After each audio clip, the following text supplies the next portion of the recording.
When the minister comes out, give him your best countenance, your best smile, and let him know he's looking into the face of his brother and his sister and a supporter and a helper and a follower of his.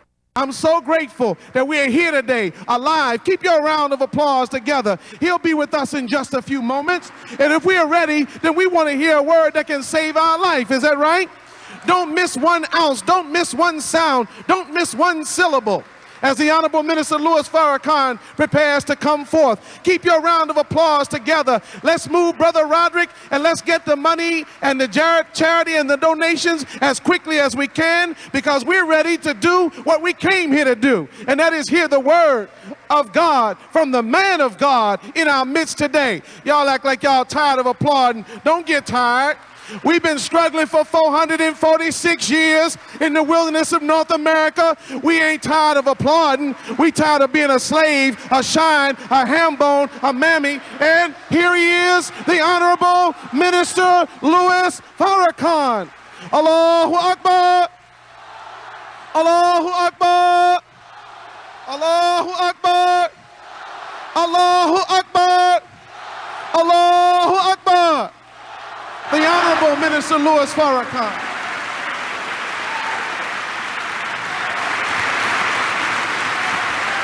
Thank you.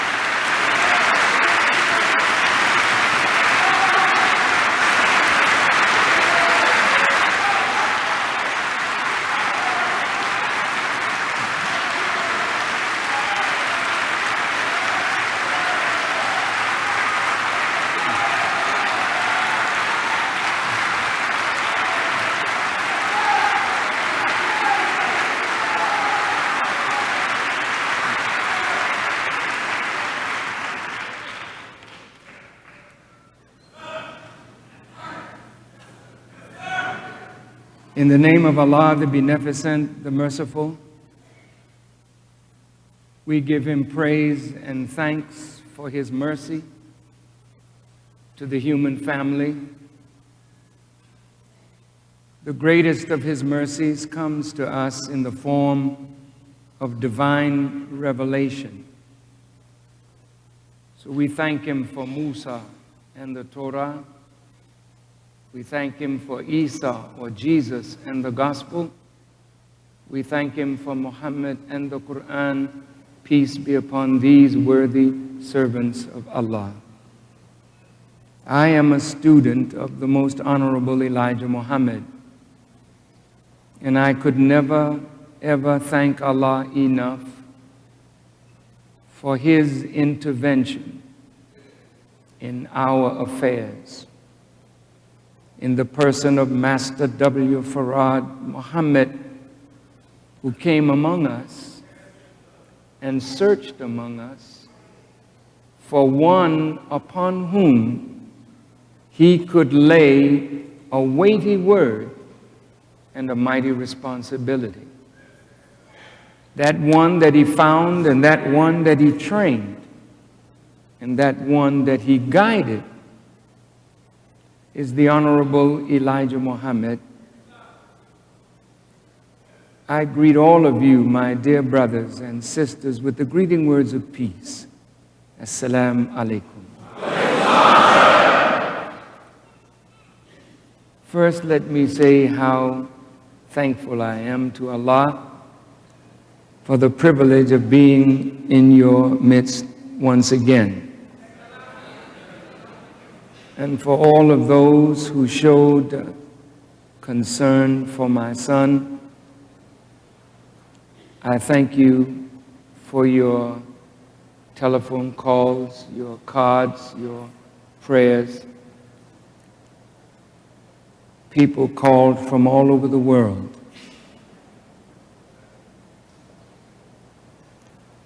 Allah must have something for that boy to do.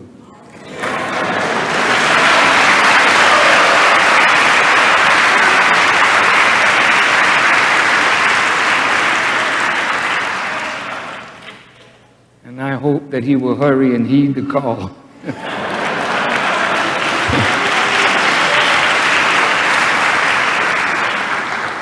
And help his father, because I really need help. and the best of health. This is a very brilliant young man. He's exceedingly, exceedingly smart. But I will just start my lecture today by saying that all of us have gifts from Allah. No human being is without a gift from the Creator. And our duty is to discover that gift and cultivate that gift and use that gift for the glory of Allah and the furtherance of humanity. The greater the gift, the greater the trial. Because when Allah gives you a great gift, learning how to handle your gift rather than letting your gift handle you is a great task indeed. Sometimes it takes time to learn how to handle a gift.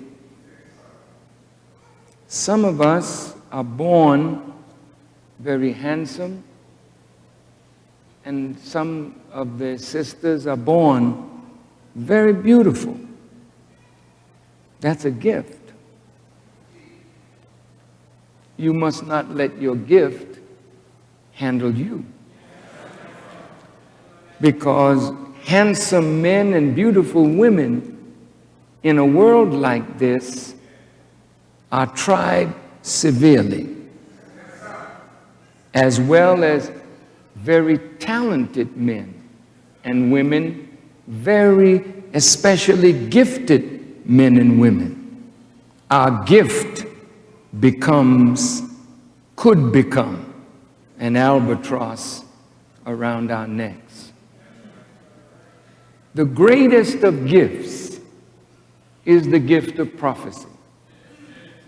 When God raises a human being to that level that he's entrusted with the word of Allah, that gift puts the prophet or the messenger in a great period of trial, because the word is so powerful, it attracts people to you. You become like a magnet. Some people are good, some people not so good. Some people sincere, some people not so sincere. But that gift becomes your trial. Will you act by that gift in the manner that Allah requires?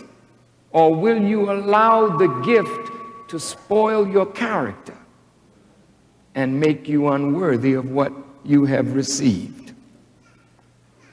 So I thank Allah for allowing me to live long enough to see the greatness of Allah and the insignificance of myself.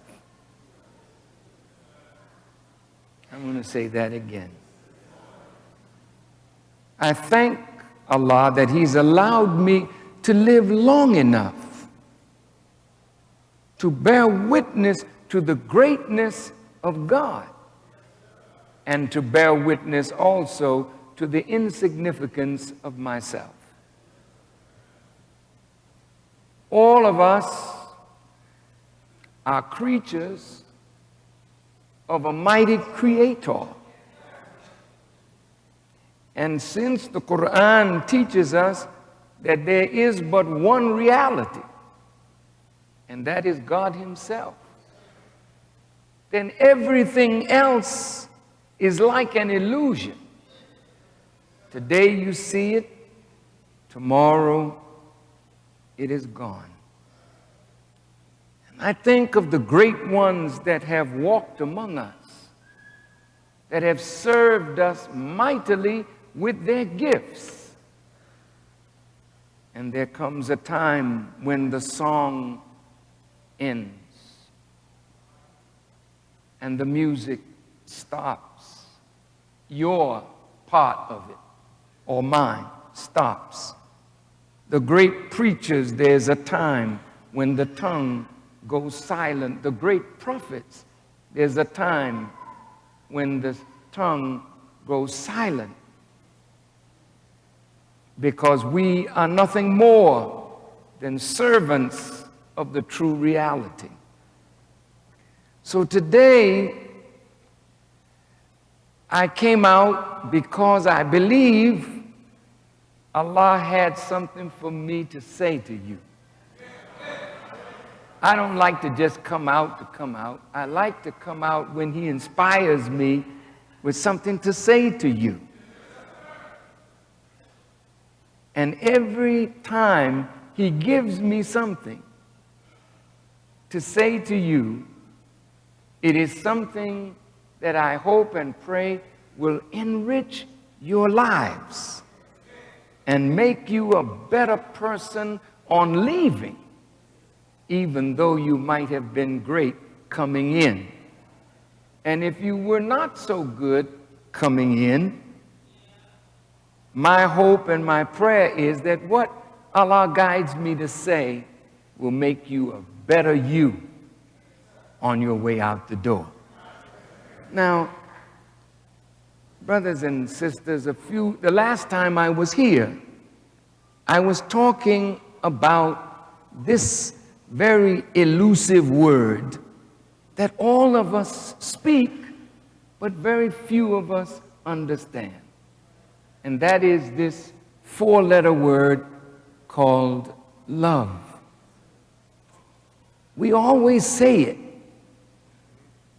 To our mom, we say, "I love you, Mom." And she says, "I love you, son. I love you, daughter." To our girlfriend or boyfriend or somebody that you are very emotionally caught up with, the sister wants to hear you say it. Well, say it. "I love you." And the brother's not too far off. He wants to hear it too. "I love you." And oh boy, those words inspire so much joy sometimes when we hear it. We are only hoping that the person that says it means it. But there has to be a yardstick by which we can measure whether they really know what they're talking about, or is this just a word that we're saying to seek some advantage? I love you. I love you. Well, love in that context is a verb. And in another context, love is a noun. I want to deal with the noun and I want to deal with the verb and go further than I was blessed to go the last time we were on this subject. Now,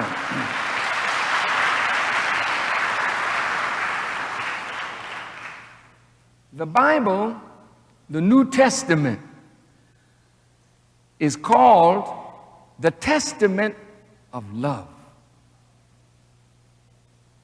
because Jesus and the apostles talked so much about love. Loving God, as I said, with all your heart, soul, mind, and strength. And the second commandment is like unto it, love your neighbor as yourself. But then as we plumbed those words, we found out that maybe our love was quite tainted. Because you can't love me any more than you love yourself. You may say you do, but that's a lie. and we should not be lying. I love you more than I love myself.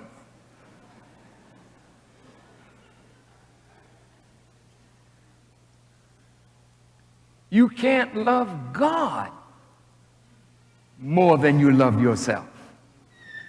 So you have to be very pleased with you in order to be pleased with Him who created you. If you are dissatisfied with you, how can you be satisfied with God? You say, I wish I was born white because I hate the fact that I'm black. Because black people catch so much strife in a world like this. Well, if you don't appreciate being black, how could you appreciate the Creator who created you black? You must have some anger toward Him and love your neighbor as yourself. Is this why there's so many drive-by shootings and accidental killings of our children? A little boy sitting in his living room drawing, 10 years old, and a bullet comes through the window and kills the young man. How could this love that Christians talk about so much be real if we don't show love for one another? So my thought was that maybe we're talking something that we just don't quite understand. So today, I'd like to try to give us some understanding of the word first. Can we use the blackboard for a minute, please? Or it's the whiteboard with black chalk. Now, when I was with the Honorable Elijah Muhammad, I used to talk about love all the time. And one day he just got tired of me. And in a stern voice he said, brother, what is the meaning of that word? And I gave him some silly definition that I got from Mr. Webster. And he showed me a little disgust and said, he said, oh, brother, that's not love.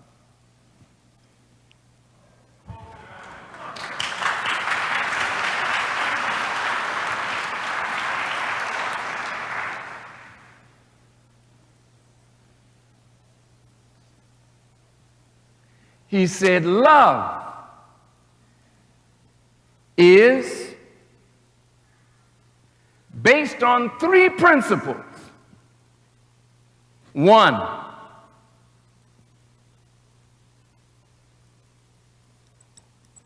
freedom. Two, justice. Three, equality. He said these three principles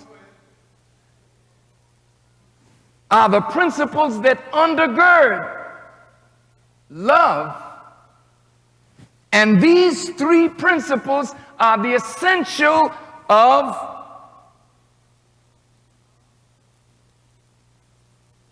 life. So here you have love, or LL. The O is interchangeable with the vowel I. The F is interchangeable with the F is interchangeable with the consonant V. So when you have love, whoa, you have life. When you have life, you have love. These two words are inseparable. Now, where there is love, there is freedom. Every human being is born into this world to be given life and to be free to evolve and develop everything that the Creator has put within. If you are not free, somebody does not love life. Justice. There is no love where there is injustice. And since justice is the joy of freedom, then even if you're free to develop, but developing in a structure where there is injustice, then there is no joy even in being free when you have no justice. And without justice, you cannot justify your existence. Without freedom, you cannot justify your existence. Because the moment you can justify your existence, you become equal to everything that God has created. I want you to listen. Think with me, though. My mother carried me in her womb 9 months in a tiny house where I was evolving and developing by the grace and mercy of God. In the 9th month, when it was time for me to come forth, I had to be freed from the tiny womb that held me. When I came forth from my mother's body and the umbilical cord was cut, I had to be free to grow to maturity. And in order for me to grow to maturity, the essentials had to be there to cause my body to grow. That means food, clothing, shelter. Now, when I understood that when I came from my mother's womb, I was born to be free, then the next thing that I needed was justice in order to justify my existence. I'm here now. How do I and how do you justify being here? That's a good question. You justify being here by fulfilling the purpose for which you came here. Have you ever seen any creature other than the human that is not what God created it to be? Every creature justifies itself. The ant is not trying to be a bee. The ant is very happy being an ant. The bee is very happy being a bee. The flea is being a flea. The sun is the sun, the moon, the stars, but what are we? The human being is the greatest of God's creation, yet he is so far off from justifying his existence that the very forces of nature work against us to remove us quickly from the planet because we have not justified our purpose for being here. Well, it seems to me that as I watch insect life, animal life, the life of birds and beasts, it seems to me that they're born instinctively knowing what they have to do to justify themselves. I have some geese on the farm, and we had 2 little goslings that came here a few weeks ago, and I watched them stick right close to their mom and walk right behind them, and I watched the geese get in a circle to protect the little goslings. I said, this is interesting. But unfortunately, we couldn't get our hands on the little goslings to put them in a safe place, because nature is constructed by Allah that life feeds on life. So in the pond where the geese like to swim, there's some big turtles in the pond. Well, the geese is not mindful of the turtle, so when the little baby gosling is swimming, the turtle reaches up, pulls it down, and has a meal. Then we have foxes, and we have raccoons. And I watch how, if the mother is not wise in protecting what she just brought into existence, the force of death will overtake the force of life. Isn't that interesting? And what has that got to do with you? A lot, a lot, a lot.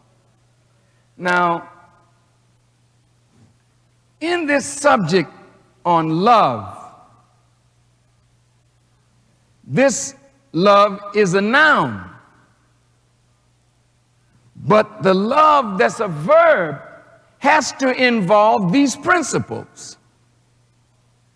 But the way it is put in the Holy Quran is a lot different from these principles. Hear me. When we say, I love you, okay? You would think that if the Bible, New Testament, is the testament of love, and the Holy Quran is the final revelation to humanity before the judgment of the world, that love should be all in the Holy Quran. It is, but not under that word. When you study the Quran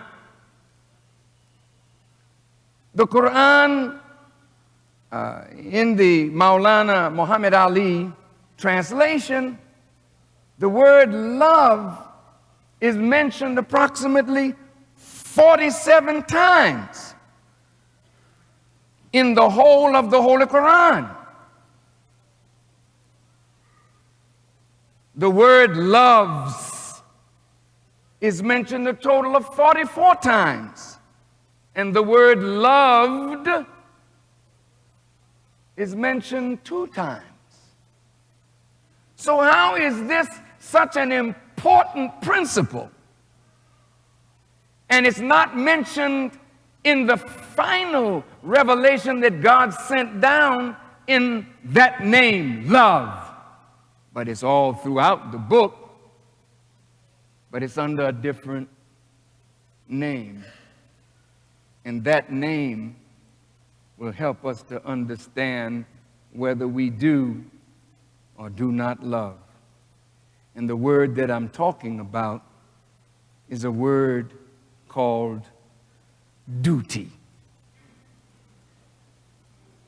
While the word love is mentioned 44 times, or 47 times, pardon me, the word duty is mentioned 190 times.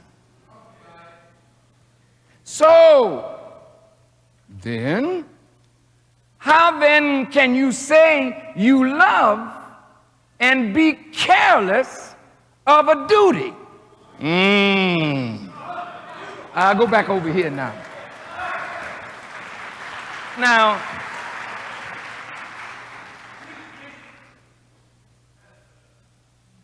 that word duty seems harsh sometimes. Love sounds easy. Duty sounds kind of rough, because The definition, this is according to Webster. I mean, sometimes he does a good job. Webster says, duty is an act or a course of action. Action. I love, I ain't doing nothing. So duty is a course of action that is required of one by position, social custom, law, or religion. Duty is an action required.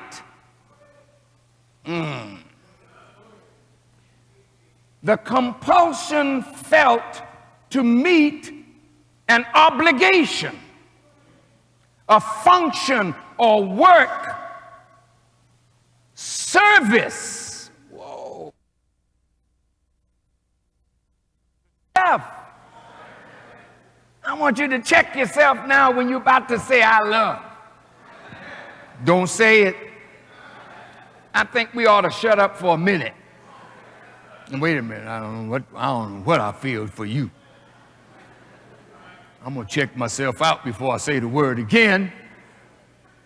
Because I've been saying it and you've been angry with me all the time. And I keep wondering why I keep saying I love you and she's upset. I love you, darling. And you think that that's supposed to make her respond properly. But you only say it in a romantic moment. When the lights are out. And you may be in the act of procreation. And you say, I love you. I'm working. I'm performing a function. I'm trying to serve you, baby. So in that aspect, I must love you. Not quite. Not quite. Now, this thing is going to get hot in a minute. And I don't want anybody to get upset with Brother Farrakhan, because I really want us to see how little we love. How little we love. And when I get finished, I'm hoping that we will know how to love more. And the result of loving more will enrich your life. Now, all right, so a duty is an obligation. And an obligation, according to Webster, is the act of binding oneself by a social, legal, or moral tie. You're bound to something. And you bind yourself to that something. A duty, a contract, a promise, or other social, moral, or legal requirement that compels one to follow or avoid a given course of action. I'm obligated. When someone is obligated to do something, it is binding upon them to do it. And failure to do it causes reactions. Ooh.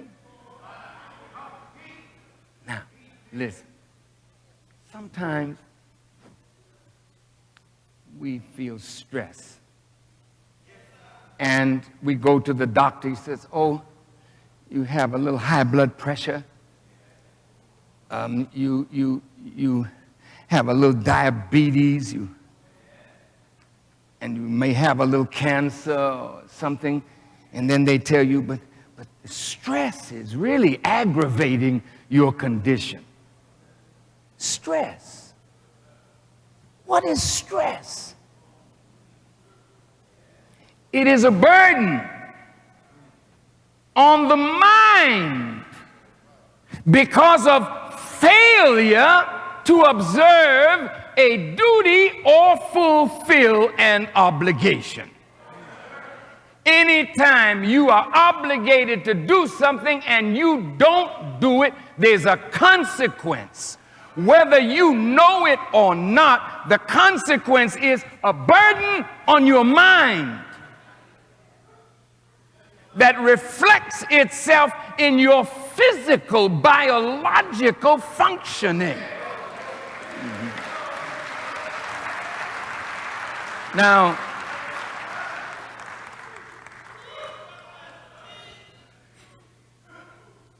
that's why I came out today, because Allah gave me something to say to me, because I'm learning too. As I teach you, it's not that I'm, so grand that I'm not learning as I teach. As the word goes out, I get it, and then I look at it and say, ooh, I got some work to do. So I don't think any of us should feel so grand in our life position, because our life position may earn us an image that we are far away from in reality, because of failure of duty and obligation. So your blood pressure is all up because the rent is due. Stress because you went on the gambling boat.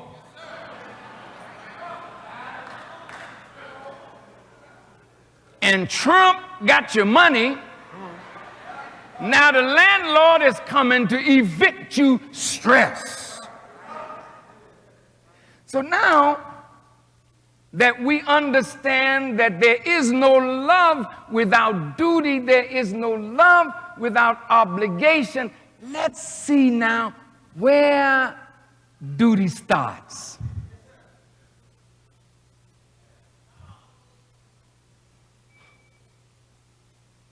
In the 4th surah of the Holy Quran, Allah says, "O people, keep your duty to Allah as it ought to be kept." Boy, now that appears over and over and over again. And when you keep your duty, it is demonstrative of your love. Let me read you something. Everybody all right?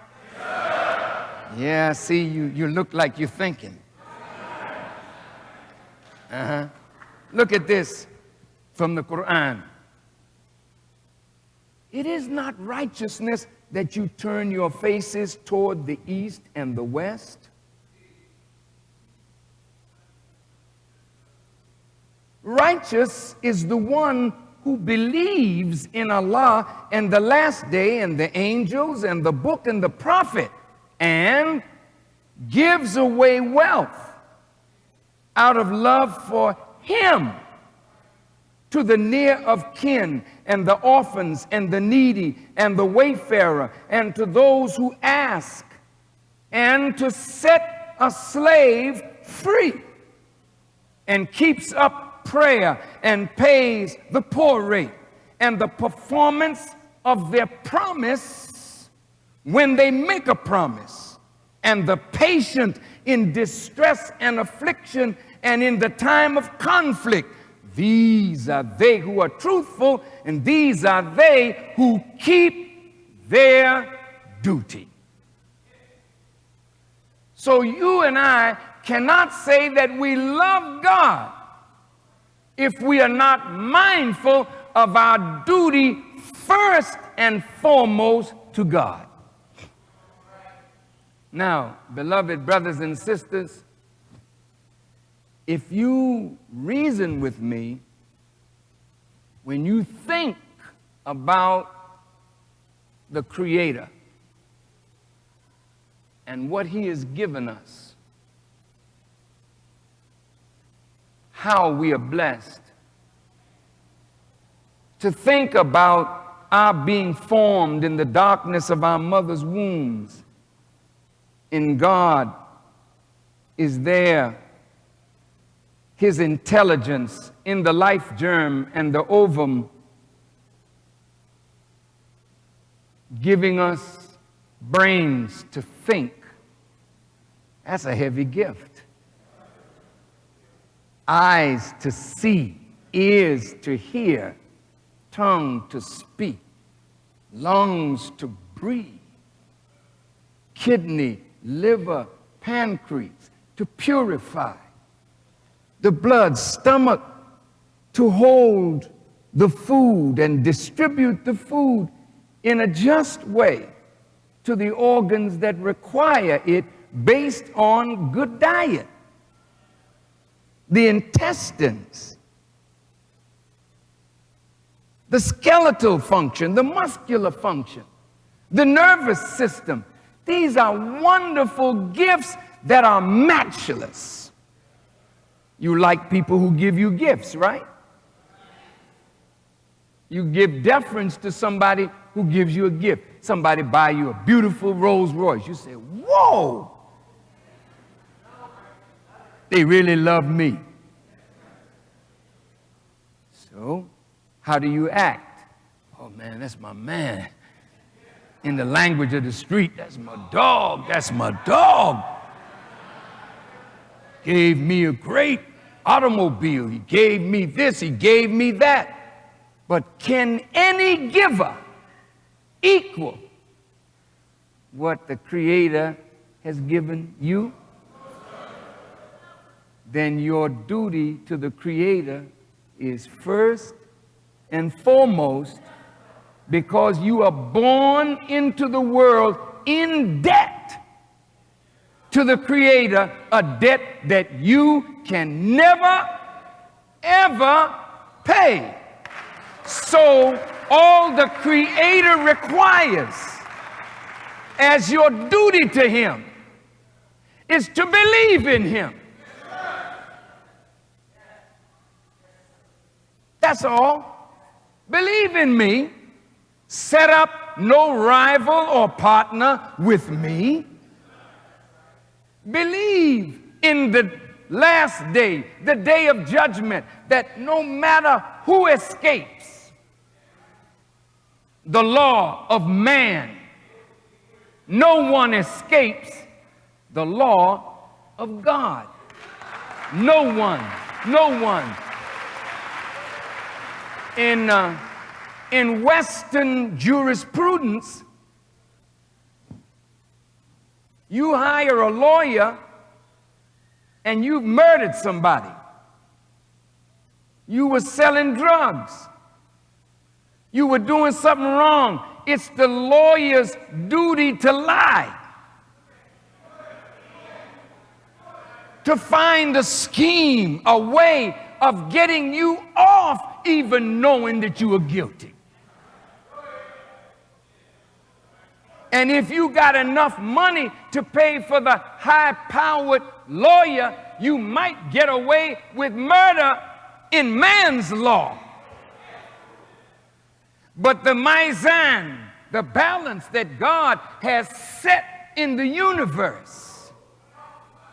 The Honorable Elijah Muhammad taught me that when you wake up, justice wakes up with you. When you go to sleep, justice lie down with you. You never, ever get away from the principle of justice, that whatsoever a man soweth, the same shall he also reap. So sometimes you feel good because you beat the case, even though you're guilty. I beat that case. But your case is always in a higher court. Always. And I will guarantee you that before you leave this earth, you will pay. And not only will you pay, but sometimes your foolishness will sentence your children. And they will pay for your stupidity an unwillingness to be good in your life, to pass on good to your seed, but you be evil in your life, not even realizing that you're setting up something for your offspring. So the evil of your actions will follow you in the line of time.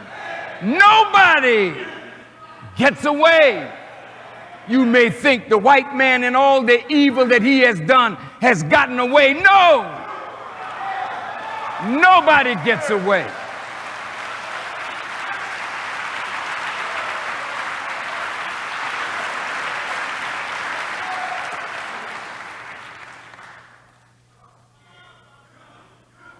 And you may think that we have gotten away with our foolishness. But only the mercy of Allah will keep from us the weight of the consequences of our actions and our failure to live up to what we are obligated to do to justify our presence. Now, I think I would like to start with duty to God.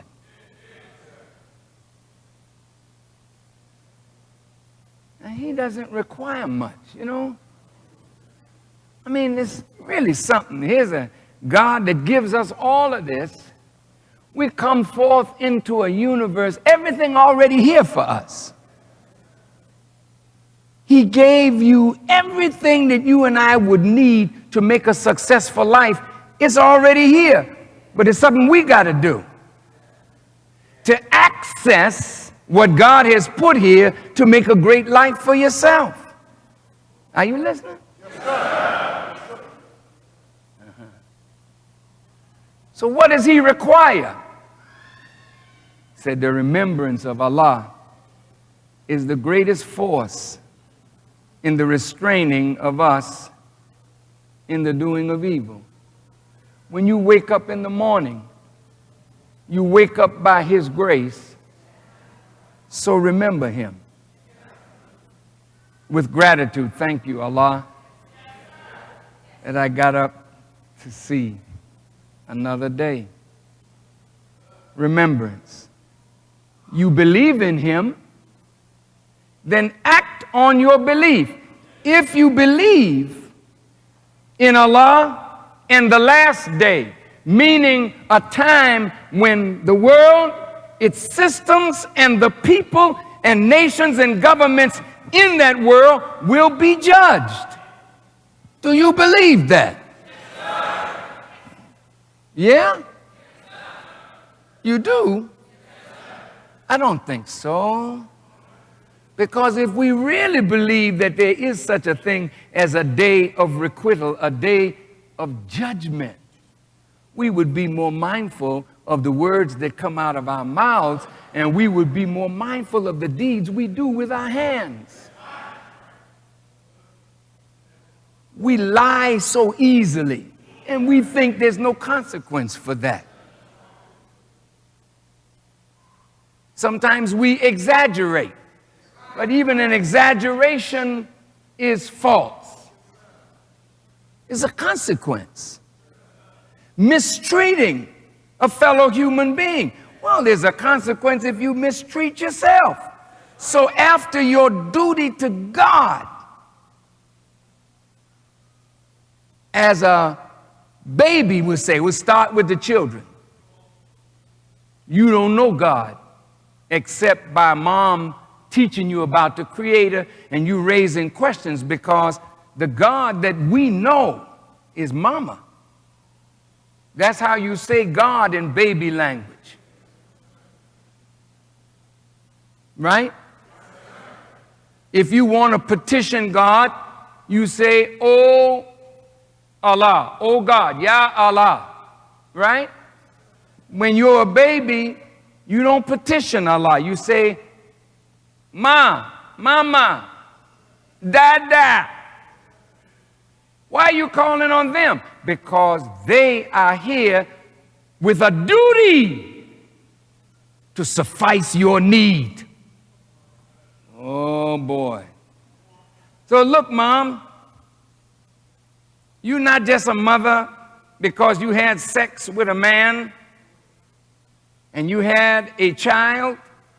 Once you have a child, you have a moral obligation that's binding on you to perform your duty to what you brought into this world.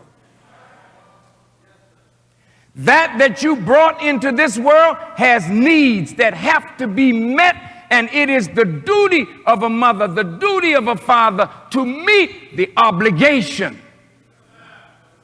And if you don't meet that obligation, stress builds up in the family. And stress builds up in your head. And later in life, your children will remind you of your failure. They'll come against you because you failed in your duty. As you mature, brothers, you can't say you love Allah and don't love yourself enough to perform the duty that is required to yourself. Oh, okay, now what is the duty that I'm required to do? Well, we already know what our duty is to God, but you also have a duty to yourself. Well, what is my duty to myself? Well, I'm a human. And I'm made in the image and the likeness of God, according to the Bible. And according to the Quran, I am the vicegerent of God. I am responsible for God's work on earth. I got a duty to myself. He introduces himself to us in the Quran. Alif Lam Mim. And some of the scholars translated, although this is not an accurate translation of these letters, they say it means, I, Allah, am the best knower. Well, then how can you be a servant of God and not be a seeker after knowledge? Come on now. I'm not saying that you should spend your time looking at how the world turns.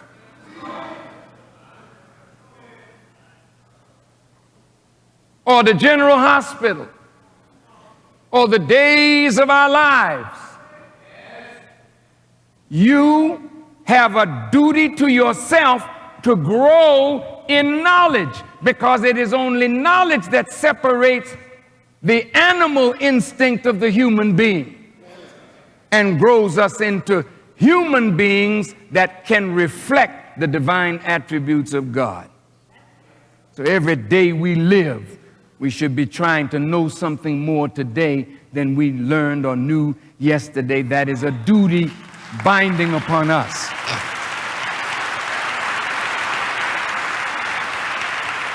So whether you go to school or not, the Quran was revealed to Prophet Muhammad, and the words were Iqra, read. And I noticed the word read came before the word pray. Because the more you read and know about Allah and your relationship to Allah, the more dutiful you will be toward Allah and toward yourself. Am I making sense? Okay, let's go a step further. This is a beautiful body that he gave us. This is a magnificent construction, isn't it? What is your duty to yourself? Your duty is not to hang out in Wendy's, McDonald's, Burger King, Popeye, Church's Chicken. Your duty to yourself is to feed yourself the best of what the earth provides, to give you the nourishment to keep this body alive. And that determines how much you love you. If I love me, then I'm going to feed me properly. And I'm going to have me a woman that will feed me properly. Isn't that right? That's your duty. If you know that the water is not pure, since water is the essence of life, then it's your duty when you love yourself to drink a good glass of water. That's your duty.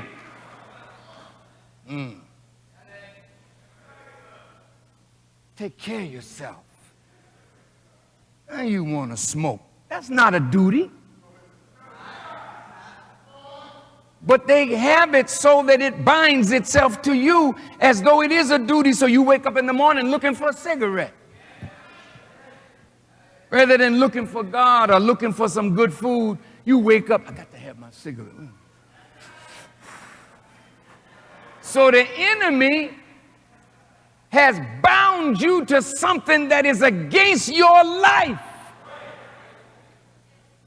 And you're going to talk about, I love myself, and I love you, baby, like I love myself, but I'm killing myself every day. So hell, don't be surprised when I kill you.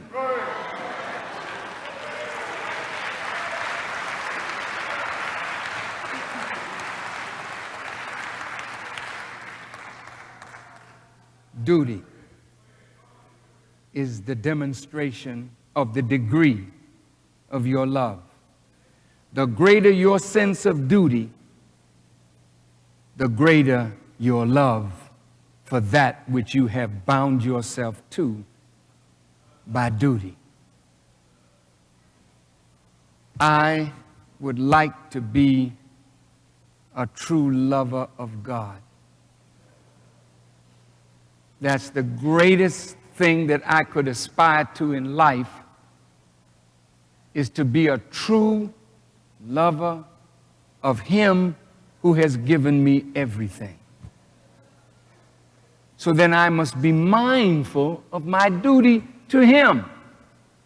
Because the greater I am in duty and service to God, I'm demonstrating my love for Him.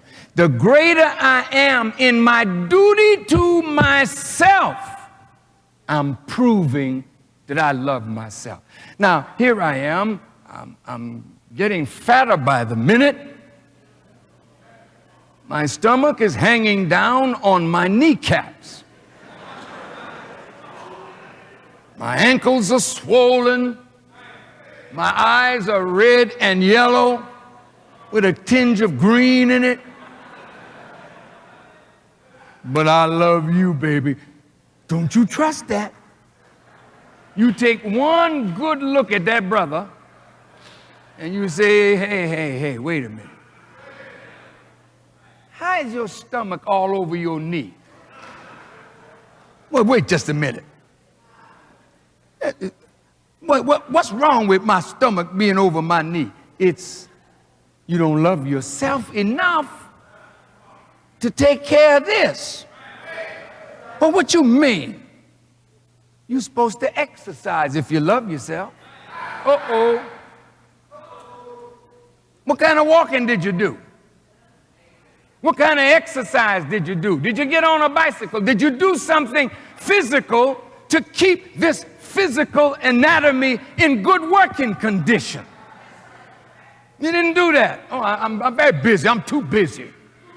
I'm very busy. I'm a doctor. I got a lot of patients, man. I ain't got no time for that. I'm a teacher. I got to study, get my lesson plans out and everything. I ain't got no time for no exercise. Well, you got time to die. So just as you got enough medical science to be a good doctor, it's the big one. You out of here with a heart attack because you didn't love yourself enough to do good to yourself.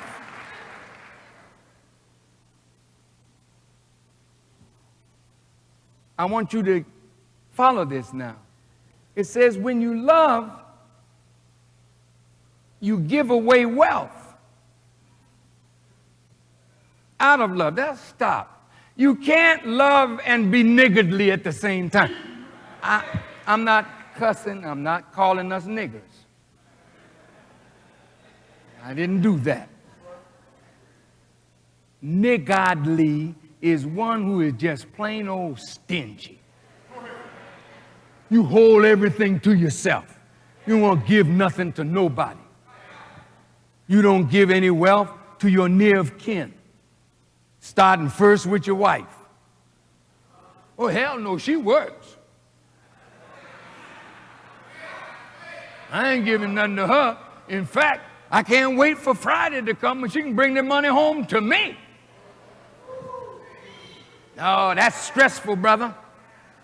That's a lot of stress when a woman got to take care of a man, man. That's why you got diabetes and high blood pressure. You about to have a heart attack, man.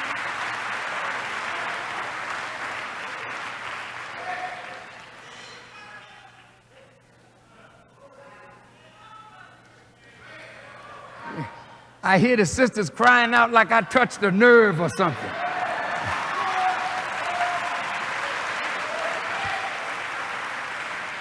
Now look, brothers, we're talking about duty now.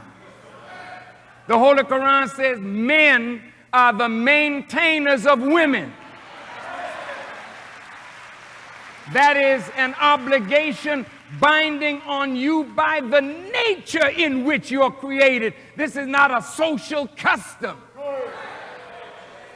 This is not a law of man. This is a law ingrained in the nature of your creation, that every man is created by God to be the maintainer of a woman, not to be a bloodsucker of the life of women.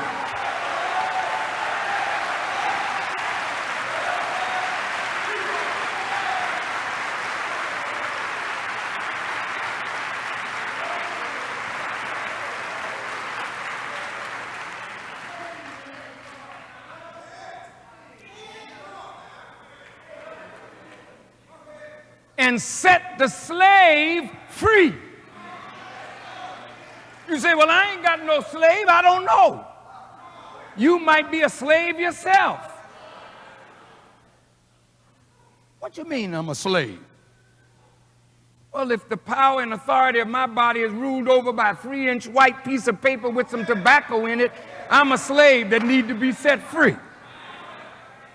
I gotta have some coke, I gotta have some crack, I gotta have some liquor, I gotta have sex, I gotta have this, I gotta have that.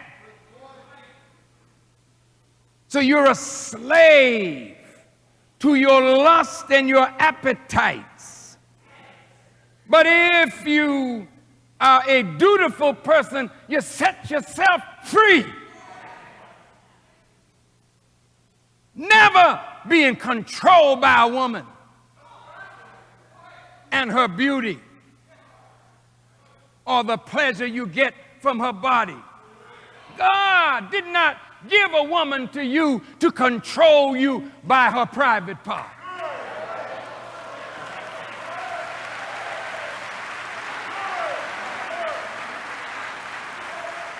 And God did not give you to her to try to control her by your private part.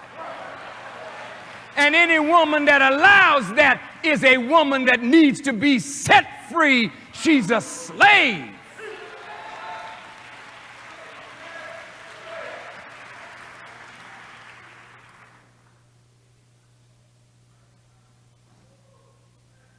You look after the orphan and the needy.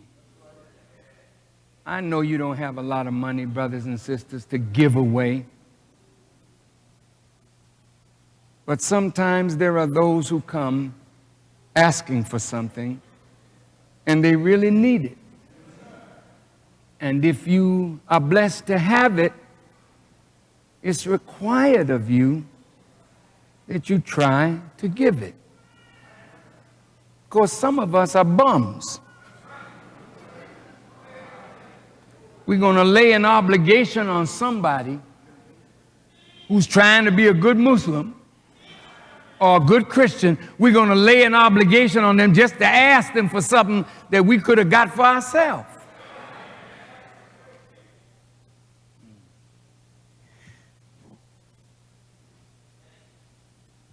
Keeping up prayer, paying the poor rate, but your duty to yourself is to perform after your promise.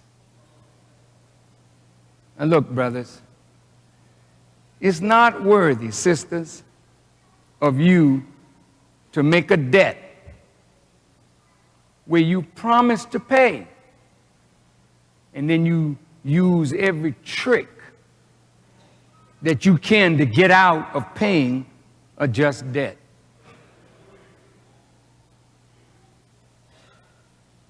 You get a telephone company. You run up a bill. You let that telephone company shut off your phone, then you go get Sprint. Then you do the same thing to Sprint, then you get IT&T or AT&T or MTI or whatever. And you keep running. You rent an apartment. You wait until you're 3 months behind and somebody's going to foreclose. You keep the money, then move somewhere else where you keep doing the same thing so your address shifts every 3 to 6 months. Because you make debts promising but failing to perform after your promise. That means you're a liar. And you're a thief. And you're a murderer. Because when you lie and you steal, you murder the spirit of brotherly love that could come between two people who observe their duty. How many of you write checks knowing that you don't have nothing in the bank?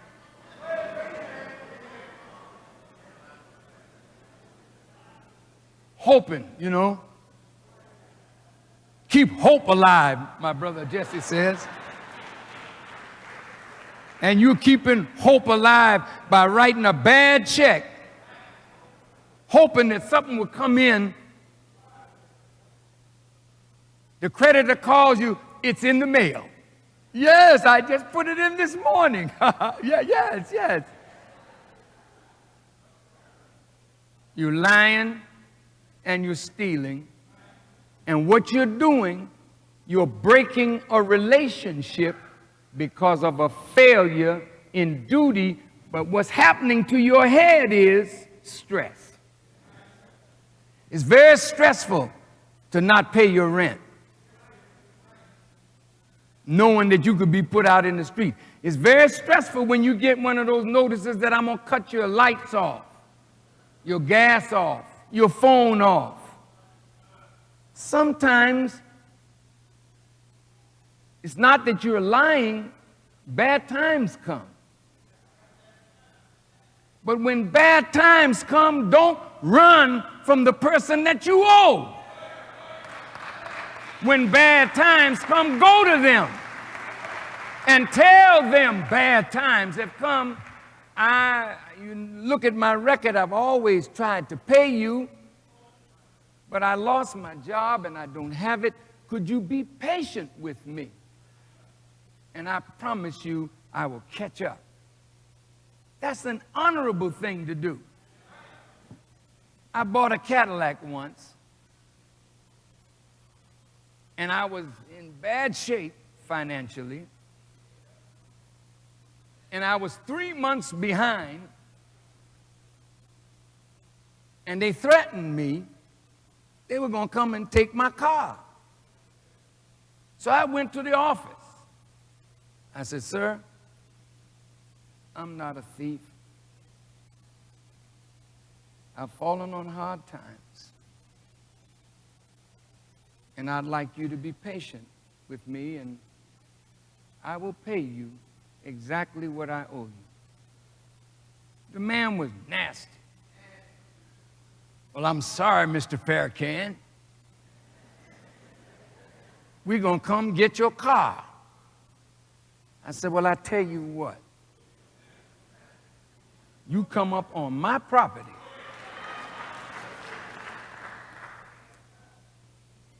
and I'll put a bullet in you. I said, I'll burn the damn car up before I let you profit from my misery. I'm not telling you to do that. Those were the days of my ignorance, and Honorable Elijah Muhammad was gone, and I had bought 2 guns, and I was not quite myself. But I meant every word I said. I'd have blowed his butt away if he come up on there to profit from my misery. Because the way they set this thing up, they set it up for you to fail. Even when you're trying, then they come and take what you have put all this equity into. And that's wrong. The society is evil. So I was going to match him. I said that was the days of my ignorance. I was living in Beverly Hills, and there was hardly any black people in that area. And the Catholic children that went to Christ the King school, I don't know where they learned this hatred of black people, but they were really hateful. So they used to throw things through my window, and they attacked my daughter-in-law who was pregnant. So that's what I did. I went and bought 2 guns, one for my wife and one for me.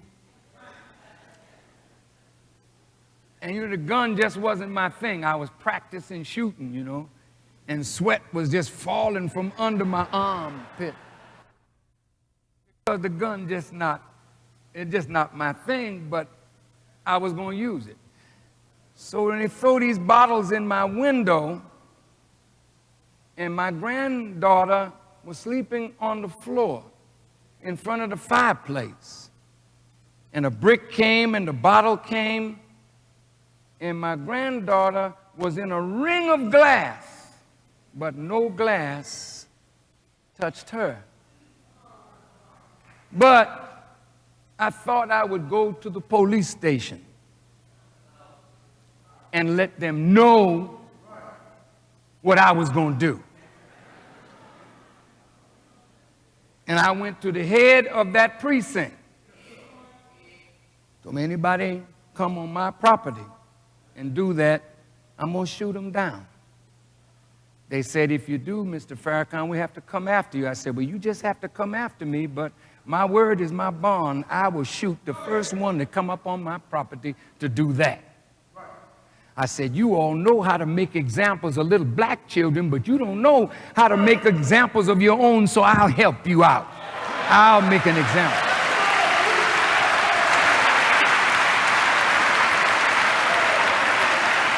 Now, these were the days of my insanity. But I was very sane. There was a principle I was dealing with.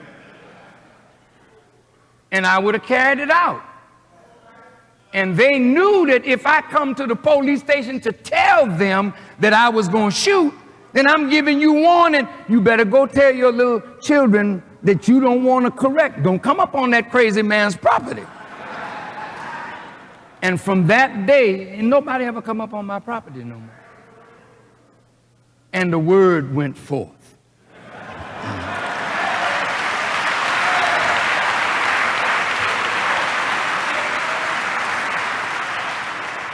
But the word I'm saying to you and me is, if you really want good relationships with people, your word has to mean something. Don't never write a check and you don't have no money. Tell the person, I'm not able to do it right now, but within a week or two, I believe I'll be able to do it.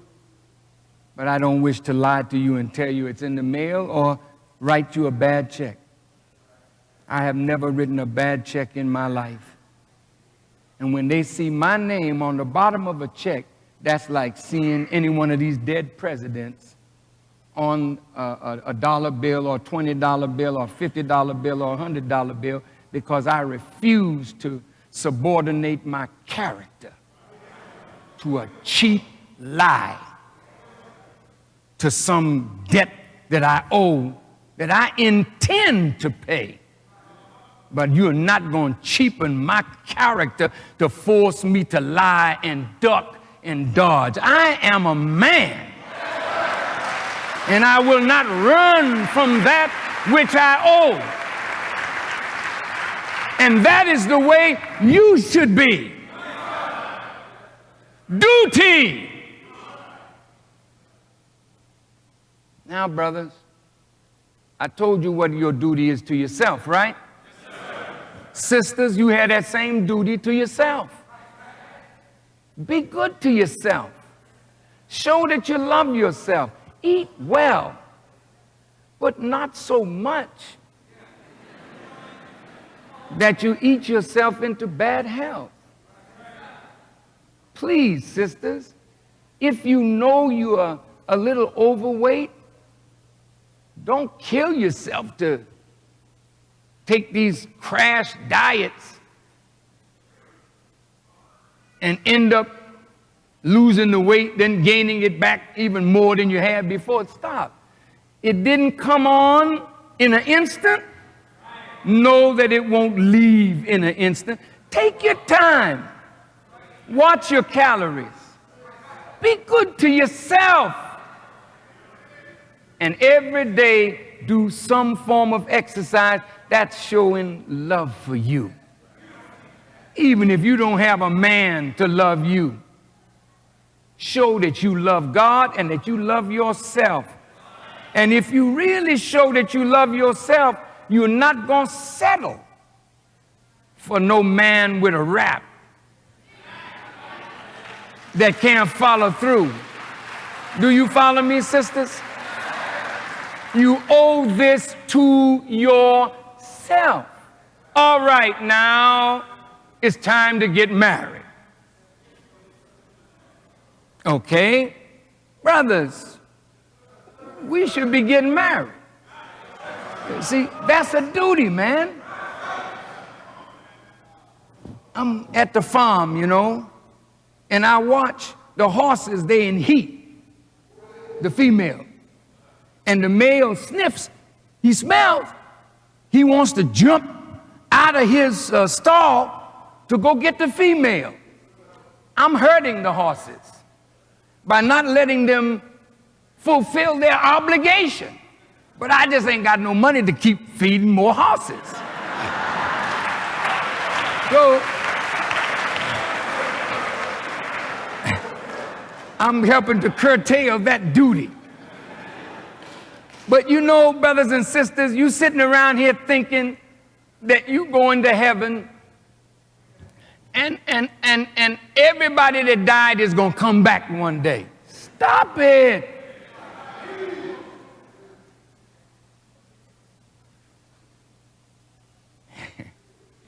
Look. Excuse me for leaning over, but that's just a fireside chat. But look. This earth been here for billions of years, even trillions of years, as the Honorable Elijah Muhammad taught us. And you have human beings coming up out of the earth and going back in the earth, coming up out of the earth, going back in the earth. You got 6 billion people on the earth right now, and they're saying that the earth is overpopulated. So they tell the Chinese, you can only have one child. If you have more than one, you're penalized. because there are already 1,250,000,000 Chinese, and they don't have enough space. So the more they have babies, then they got to seek somebody else's space. That leads to war. Imagine if all the human beings that died came back.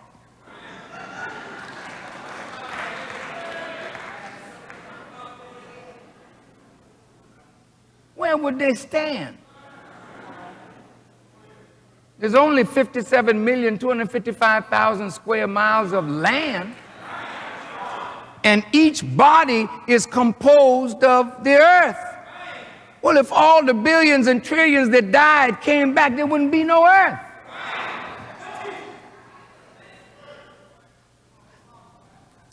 This is why the grass is male and female. God created everything in pairs. Why? Because if it does not reproduce itself, the species dies. I'm with the priest in Zambia, the archbishop. Reverend Moon gave him a wife, and he's a Catholic. And he accepted this Korean woman. Now he's with the Pope, and the Pope is telling him, look, you know, this ain't, you wrong. If you don't get this woman up, we're throwing you out of the church. I would say let him throw you out, brother. How in the hell can a man who don't know nothing about a woman talk to me? How can he tell me about life? And he never had no woman. He took a vow of celibacy. Show me in the Quran or in the Bible where God has ever required any human being to be celibate. Hell no. Go get you a woman.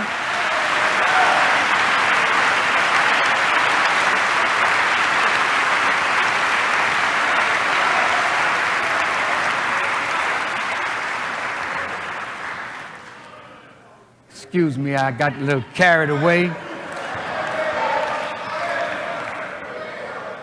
But I think there will be revolt in the church because these priests should not have to be guilty of fondling little boys and sneaking around with Mother Superior. I'm not trying to be vile or vulgar, but that is something that came from the papacy, but not from God.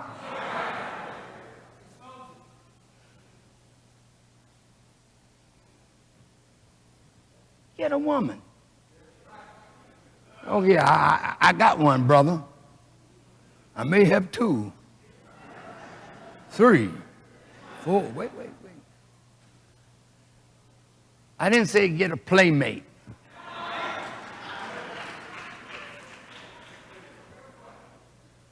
A woman is not a plaything. And you should have more self-respect than to allow yourself to be a plaything for any man that can't do nothing for you. He's already married and he's promising you. Well, check out how he's treating wife number 1. Then you got an idea of what your lot will be like.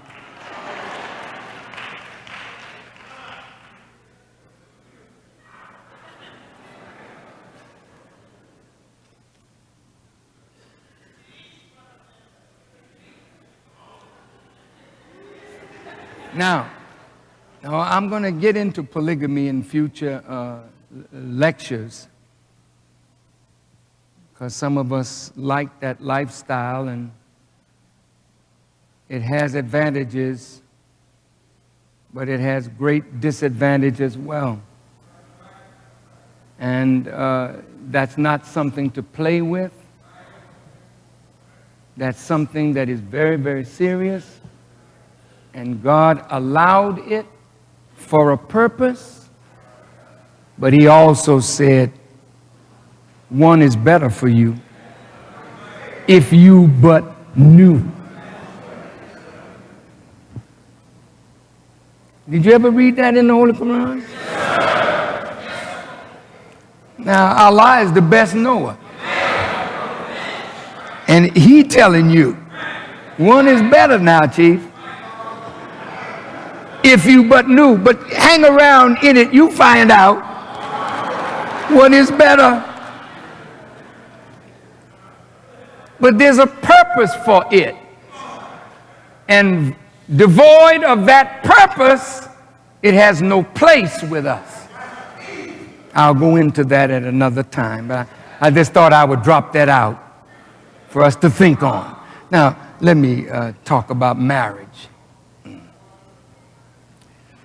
You know, there's a lot of this marriage going on as legal fornication. See, when you become a Muslim, you are forbidden to fornicate. You don't go around sampling the sisters like cookies or donuts in a donut and cookie shop. And sisters, you're not a piece of meat that's in a showcase and the man is out there looking to buy the meat and you have to take it out the showcase and show the person, let me see the meat. Looks pretty good.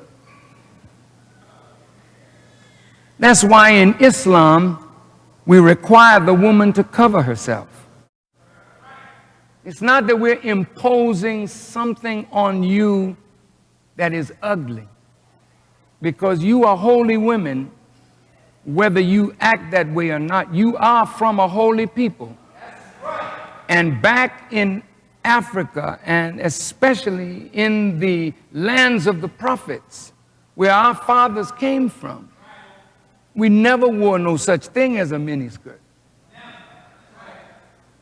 We never dressed to entice men. We dressed in a manner that a man never gets acquainted with your body.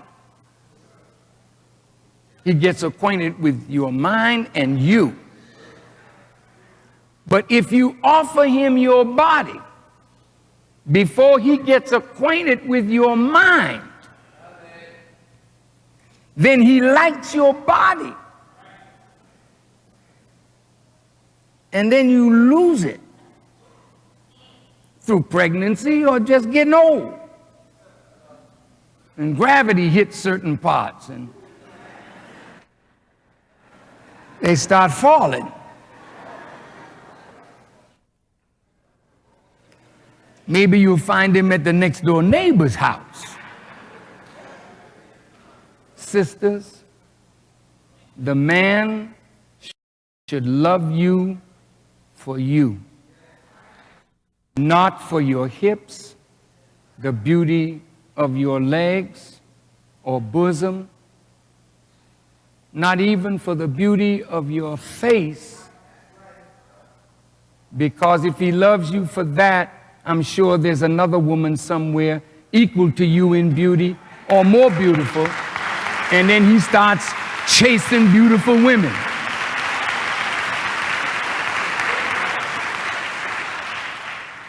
Now, I'm learning that there's an awful lot of divorce in the nation. Not only the large nation called America, but the little nation that was supposed to be an example, the nation of Islam. Now, this is bothering me.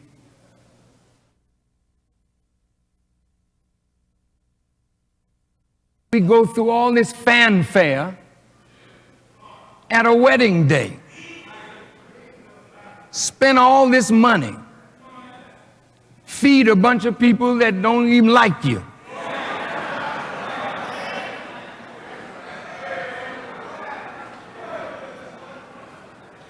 6 months, a year down the road, there's talk of divorce. That's very painful.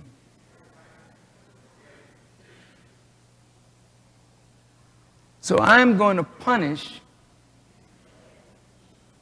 those who are not serious about their word. Have not you learned that your word shall be bond, regardless of whom or what? Yes, my word is bond, and bond is life. And I will give my life before my word shall fail.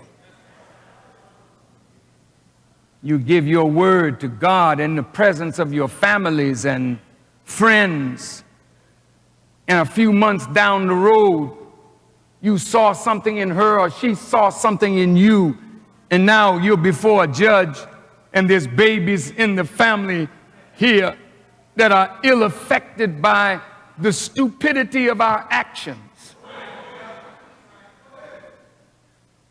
Marriage is sacred. It is not to be played with. So if you're not sure of the man, don't get involved. That's why they call it courtship. Courtship. Courtship is that when two people agree to become engaged, then between the engagement and the marriage, we're courting. I got to take you to court. I got to find out what is this that I'm marrying. Some sisters in here and out there are hurting deeply because they've been raped, sodomized, sometimes by their own fathers, uncles, grandfathers, and the children of such are damaged, very, very damaged. I think when a man marries a woman, he ought to know that he's dealing with a reality here that is going to be difficult, but if he loves you, he can go through the crisis with you to help you overcome the wound of having been sexually molested as a child. I don't think that should be kept from your wife. If you as a brother was sexually molested,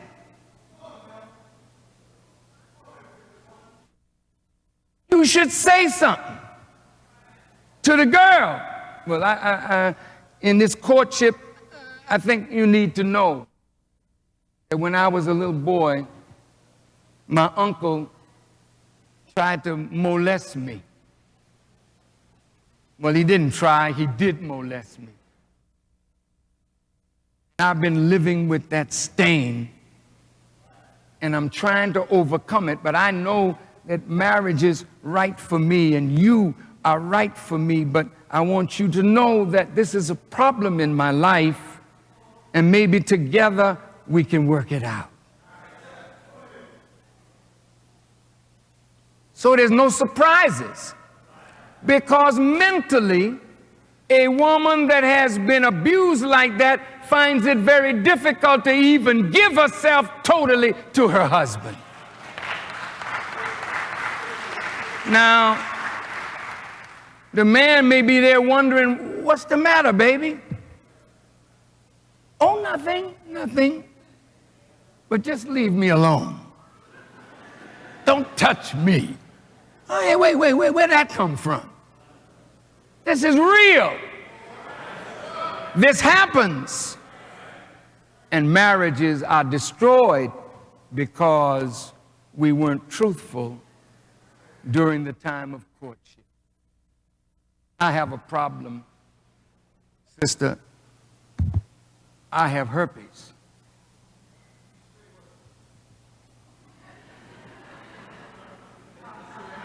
I have a problem, sister. I'm HIV. Why you don't want to tell her? There was a brother in here that married a sister. He didn't tell her that he had herpes. She ends up with herpes.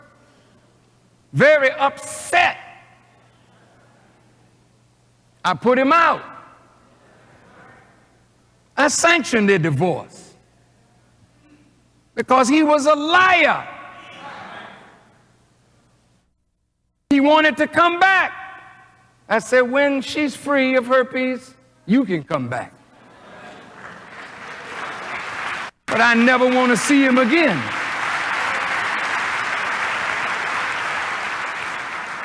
They're sending people into the nation with these kinds of afflictions to ruin the nation of Islam.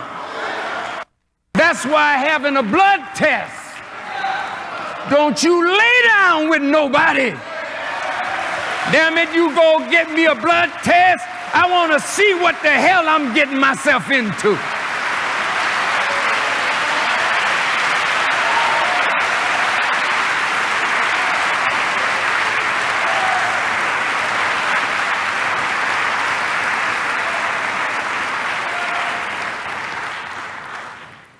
Well, it's time, I guess, for me to end this lecture. But I want to end this lecture, duty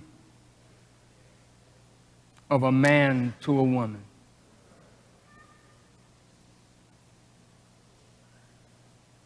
I want to say this to us as brothers. Our women are not by nature adulteresses. Now, please listen to me.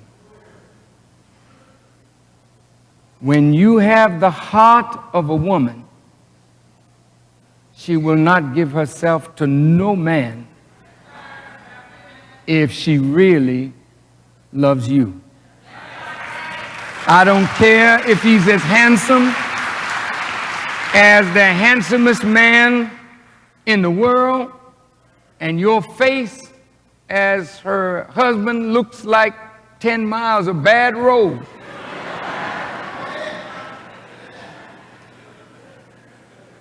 She will not lay down with another man if you have a heart. And any man that even attempts, she will feel violated by the attempt, and that man will find such a cold greeting that he could never get hot behind that coldness.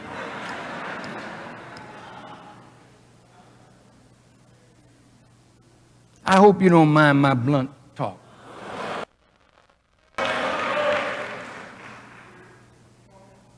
But what makes adultery is our failure in our duty. And I want to start with the man first.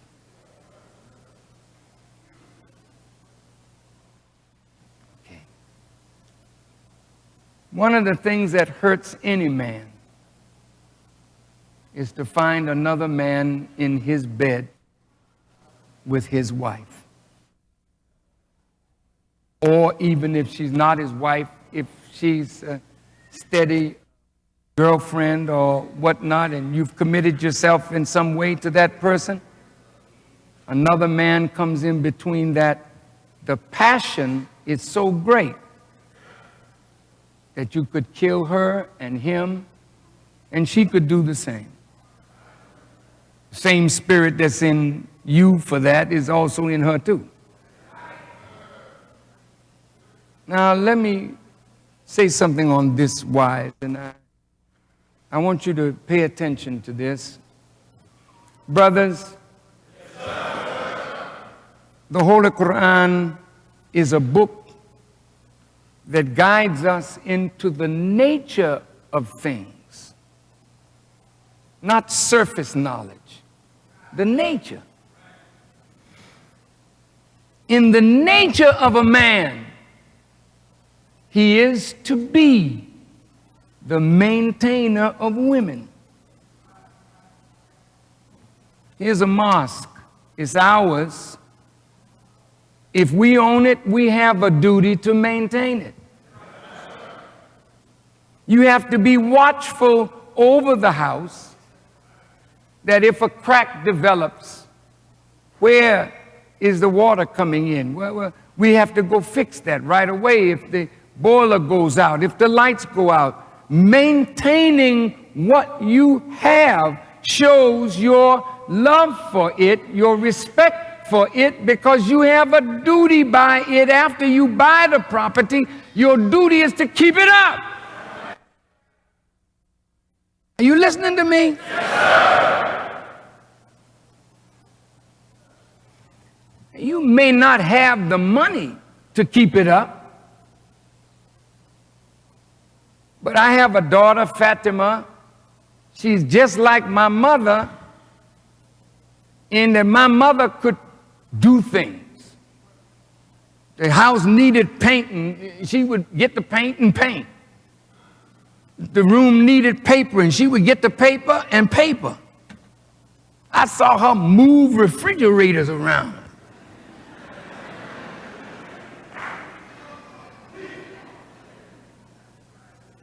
So if you don't have money to hire somebody, you have to learn how to do it yourself, but maintenance is a part of your obligation. And when you fail in your obligation and you start looking at leaks coming in the roof, the heat not acting right, that's stress, because you failed in your obligation to the property that you just purchased.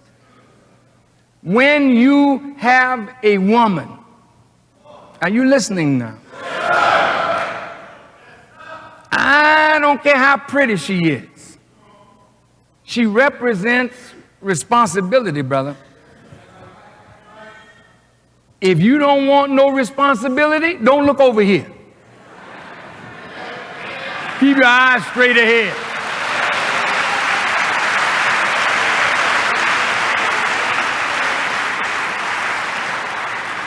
It may start off nice,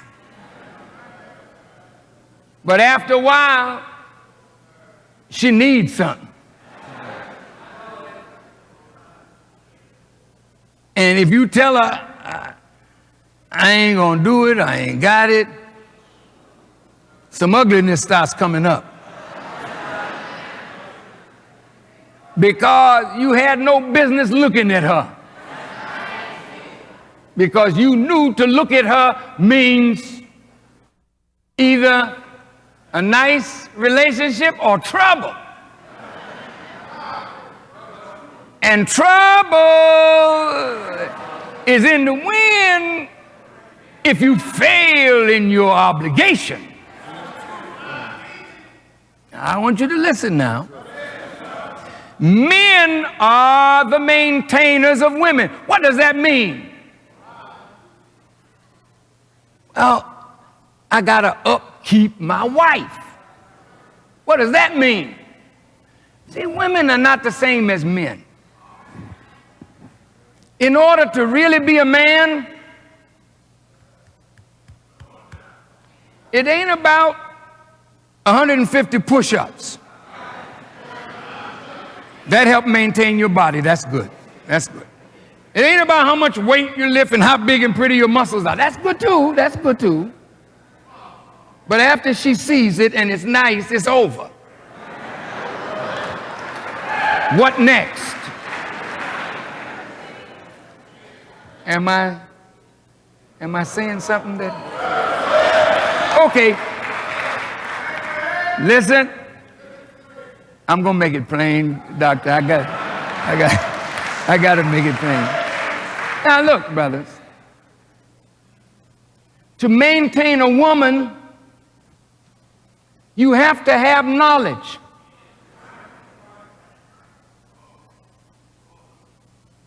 Because sometimes she may act emotionally out of insecurity. And if you don't have the knowledge of how to upkeep her head as well as her heart as maintenance, you could be a good provider. You work hard and you bring your money home, but there are times when money can't solve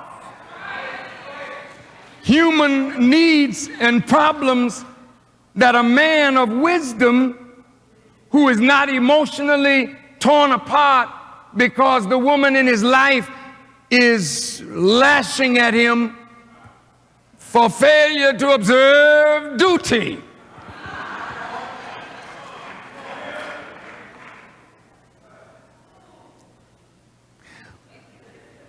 Most of our arguments are because somebody failed in a duty. Check it out. Now, as men, you know, she's created by God to be a consoler for us. We like that part.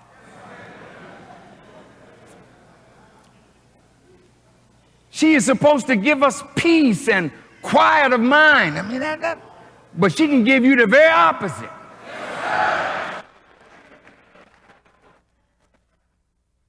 Depending on how you carry out what? Duty. I'll get to you in a minute. And you ain't gonna get no free ride up in here today.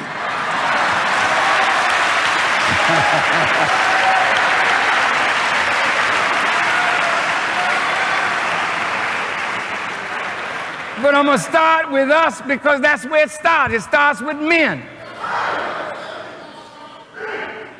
And each one of you have the capacity to be a great man. Each one of you have that capacity, and you must never think that the task is bigger than the way Allah made you. He made you and me by nature to be her maintainers, but there's something we got to do.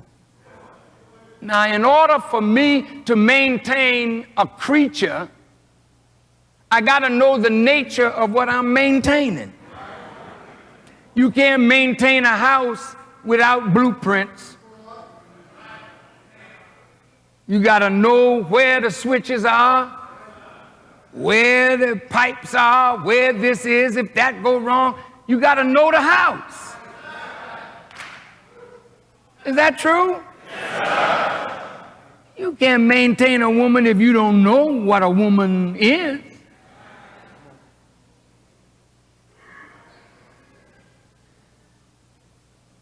Her nature is really dependent on a man. She loves to please. She really does. When she don't love to please, it's because we messed up. When you courting, you notice how she smell nice all the time. Hair look nice, dress nice. She wants you to fall in love with her. She wants to please you. She invites you over. Would you like to come over and have some dinner? And she'll go out, and if she know how to cook. Now, sisters.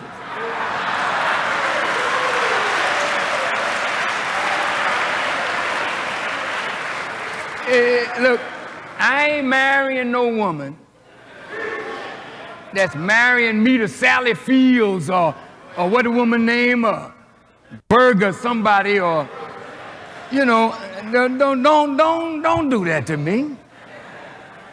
throw some food in a microwave and throw it at me like I'm a dog. I got to sit down and eat that kind of crap? Hell no. Sister, I'm sorry. I don't care what you know. You can call yourself doctor, you can call yourself lawyer, you can call yourself accountant, you can call yourself physical therapist. I don't give a damn what you call yourself. If you don't know how to keep a man and keep a home, you're going to be a sad woman with your doctor self and your lawyer self.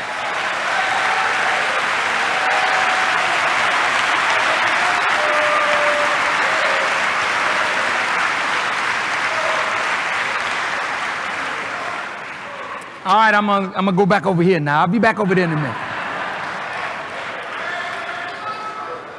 We're just talking about love now and duty. And duty. To maintain a woman, what does it take? Yeah, it does take money now. If you don't have any money, brother, you need to forget her. If you don't know where money comes from, I don't care if you handsome, you will soon run out of good looks to keep her. You got to have some money. And the white man has fixed a society to limit you from having money. So the less money you have, the less you can please her. Unless you had a kind of relationship that Khadijah and I had, where she knew I didn't have no money.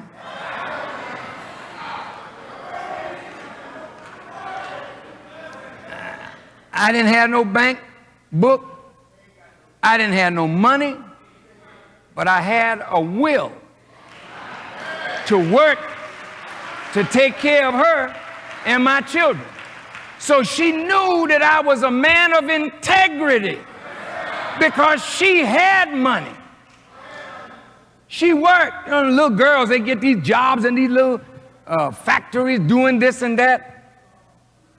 I didn't have that. I'd go out and win talent show, get $10 here, $15 here, and my mother would take 10 if it was 15 and give me 5. If I won $10, she would take 7 and give me 3. So when I went out with Khadijah, I may have had just $3. Khadijah may have had $15 in her pocket, but I never let her spend a dime of her money on me. No, sir.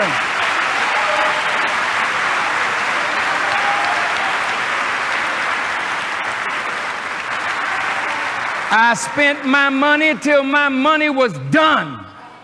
And when my money was done, I would never let her do nothing for me. She wanted to, but I had to maintain my self-respect as a young man. I'm telling you, this is my thinking at 16 years of age. No woman takes care of me.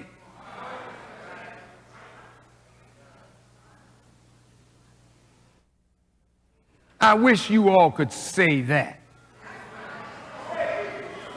I mean, you're in church, they say, you know, say. Well, I want you to say, I'm not going to let no woman take care of me once I'm a grown man. Say it.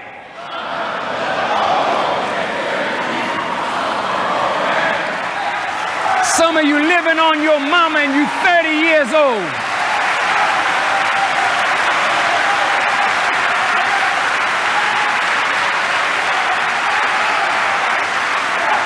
We're getting some progress over here.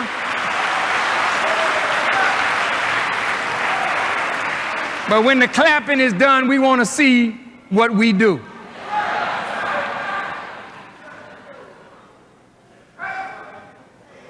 Now, brothers, if the two of you are working, because sometimes it takes 2 paychecks to just observe minimum duty to your children. And sometime in this society, the woman will make more money even than the man.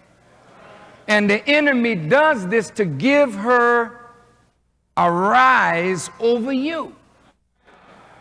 He's trying to break the authority line that God has set up.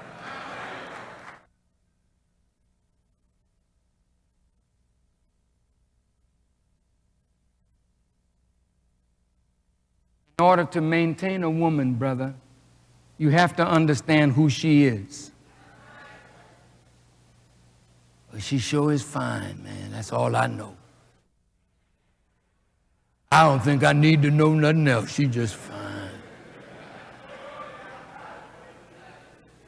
But you have to know that she's the woman of God. And you can't maintain her properly outside of God. Now, wait a minute, Farrakhan.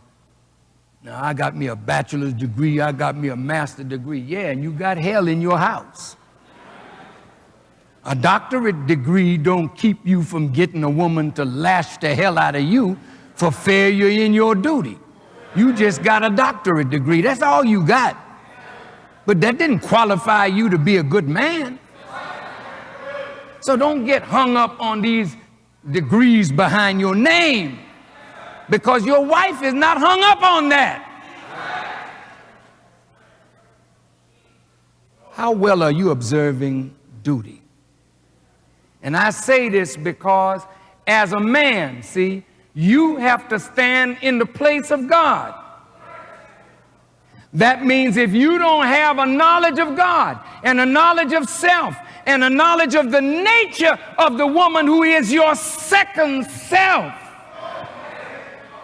then you don't know how to maintain her from the top level spiritually.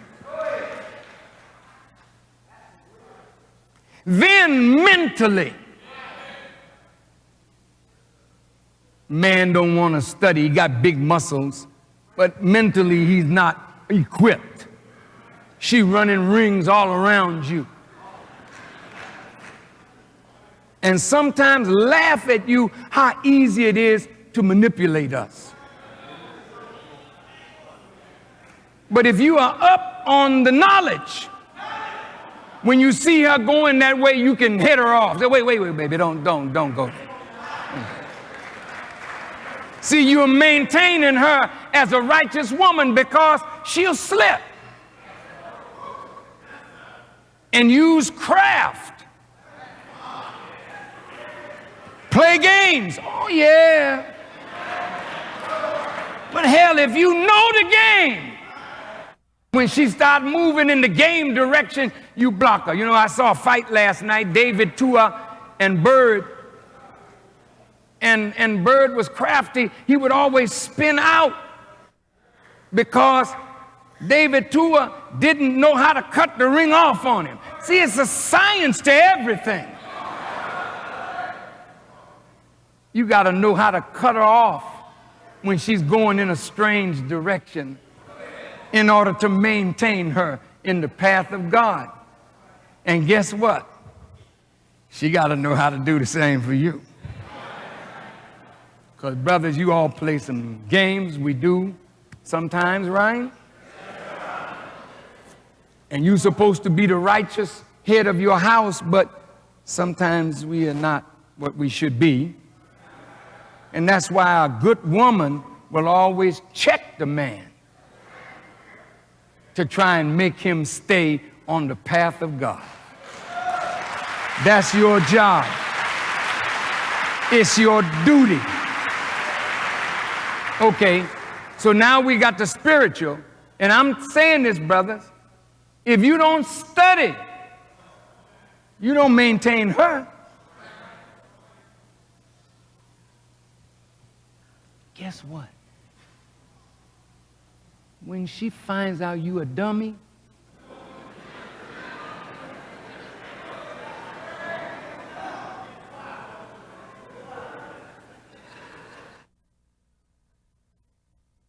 you take her to the disco. I guess disco is the short for discovery. And she's dancing with you but looking for what she can discover. Because she already found out. This dude here, man.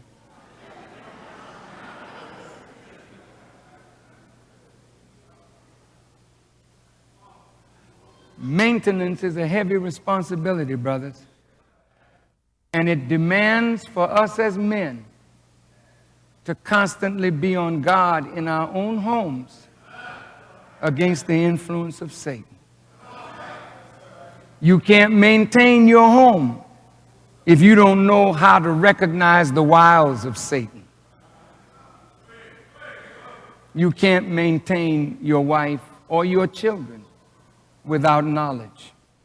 You cannot secure your wife or your children without knowledge. So, brothers, all of us must be seekers after knowledge. It doesn't mean you have to go tomorrow and enroll in Chicago State or Roosevelt or some university, but you have to know what books to read in order to advance yourself. And the best book I could tell you to read is the Quran. And reading the Bible helps too, because I took love from the New Testament the last time. Now I'm taking duty from the Quran to show you the synergy and how these scriptures complement each other. They're not at variance when you understand. Okay, I'm almost finished. Now, maintaining the woman means that you have a responsibility to protect her and to protect your children. But guess what? You cannot protect what you cannot control.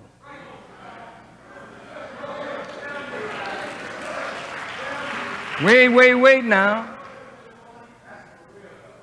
Sisters, when I use the word control, that makes you upset sometimes because you don't want nobody to control you. But no man can protect what he cannot control. Now, you don't have to be a control freak, because she has a right to rebel against ignorance that masquerades itself in the form of a controller. I gotta set a balance here. Otherwise, after this lecture's over, some nut is gonna go home and say, see, I got to control what's going on up in here.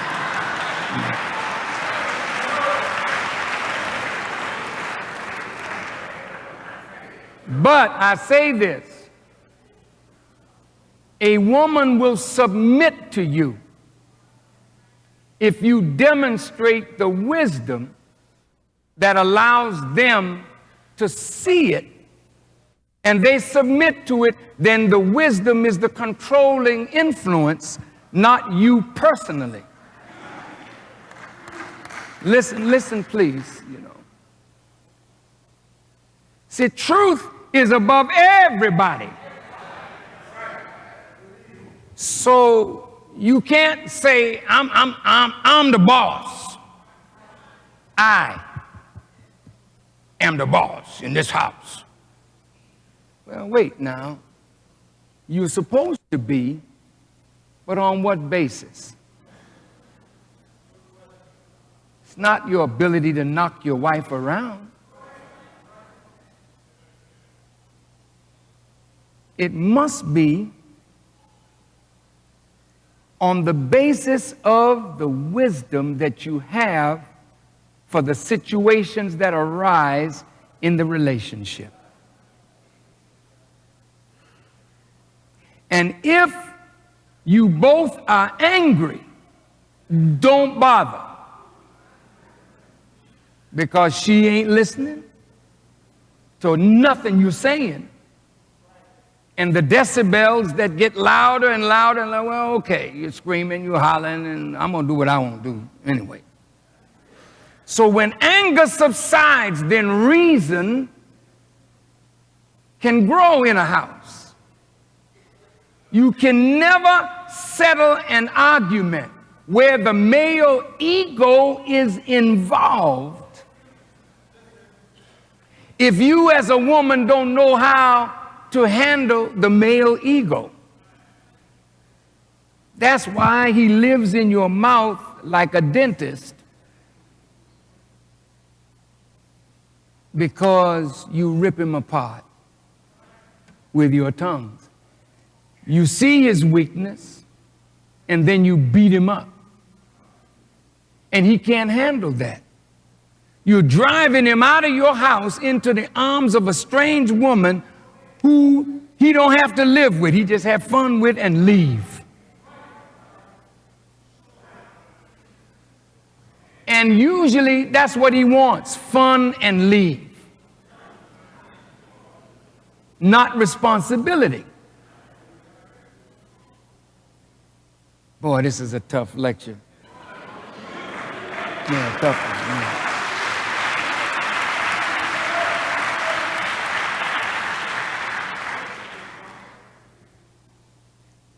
You may say, well, Farrakhan, could you get it over in an hour? Sure. But I tell you the truth, you're not going to see me always. And what I say is recorded so that you can go back and look at it and listen to it. You may not understand everything today, but I'm making a record so that tomorrow you can hear it, study it, and then do something about it. So, brothers, maintaining her is an art and it is science. You have to be skilled to maintain a woman. Because sometimes she'll come at you from an angle, man, that you didn't quite expect. You know, when a fighter gives you angles, sometimes it's very difficult to hit. Well, women come at a man from so many different angles. And every angle that they come at you from is a test of your knowledge.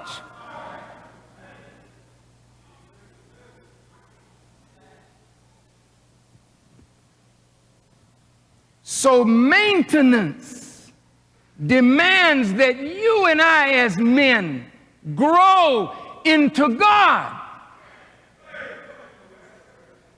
Without God in your life, you will not be able to properly maintain a woman. So your duty to God and your duty to self is critical to prepare you for her. Now she got a duty based on her nature, but she can't even get to her duty if we fail in ours, because her duty is consoler.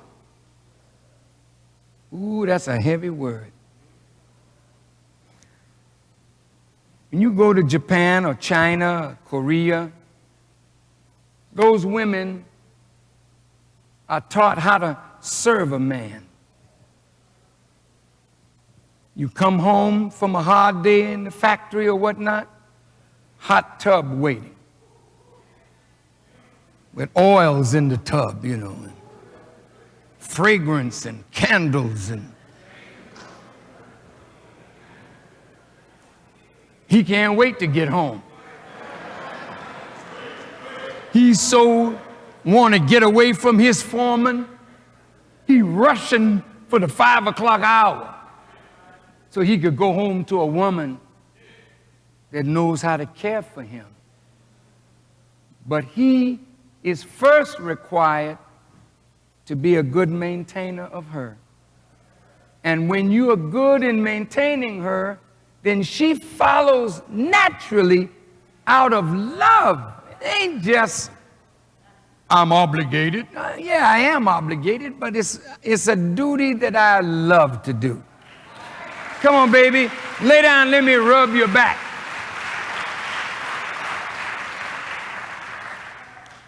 Some of you don't even know what a back rub is from your wife.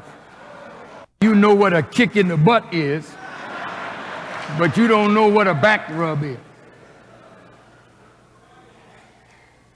Ever had a woman put her hand in your head and just rub your head, man? I mean, when you come from a hard day work fighting with these racist people, you come home and a woman rubbing your head, brother? Let you lay your head on her bosom. That's what it's made for. Soft and tender. Come on, baby, lay your head down here.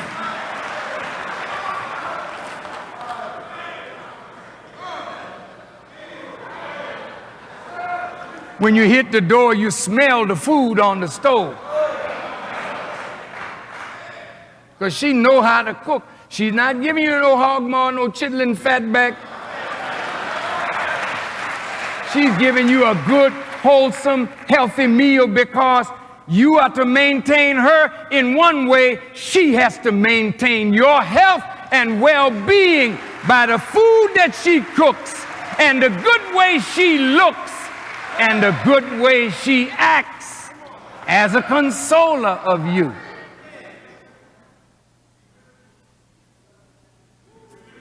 Now, if you don't have a wife like this, I'm only giving you the ideal. I'm giving you the ideal man and the ideal woman. We got to work up to this. But sister, let me tell you, that's your nature. I heard the Honorable Elijah Muhammad say, boy, when you treat a woman right, if you just watch her, when she leaves you, when you make her know that you're pleased with her, she go on to the kitchen. You see from the back of her that her cheeks have almost stretched out to her ears. She's just smiling and happy. I pleased him. That's your reward for being a good maintainer, is the pleasure of her company. And for us to do nothing and then want the pleasure of her company, that's pimping, and that's a slave. Free the slaves. Free the slaves.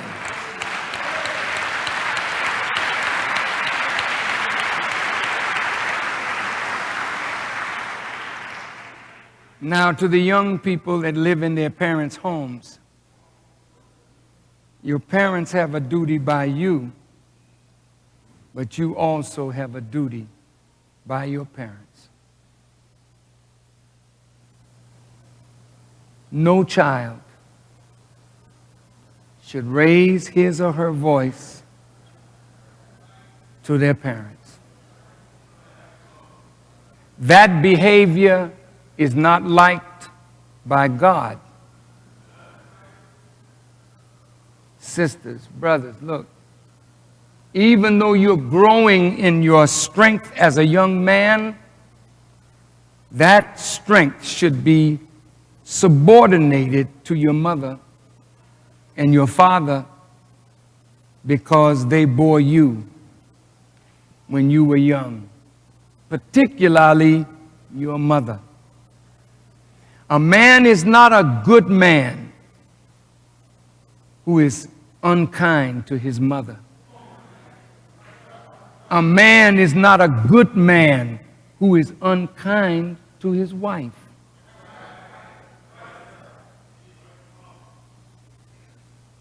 I'm talking about good in the sight of Allah, because He has given us the criterion.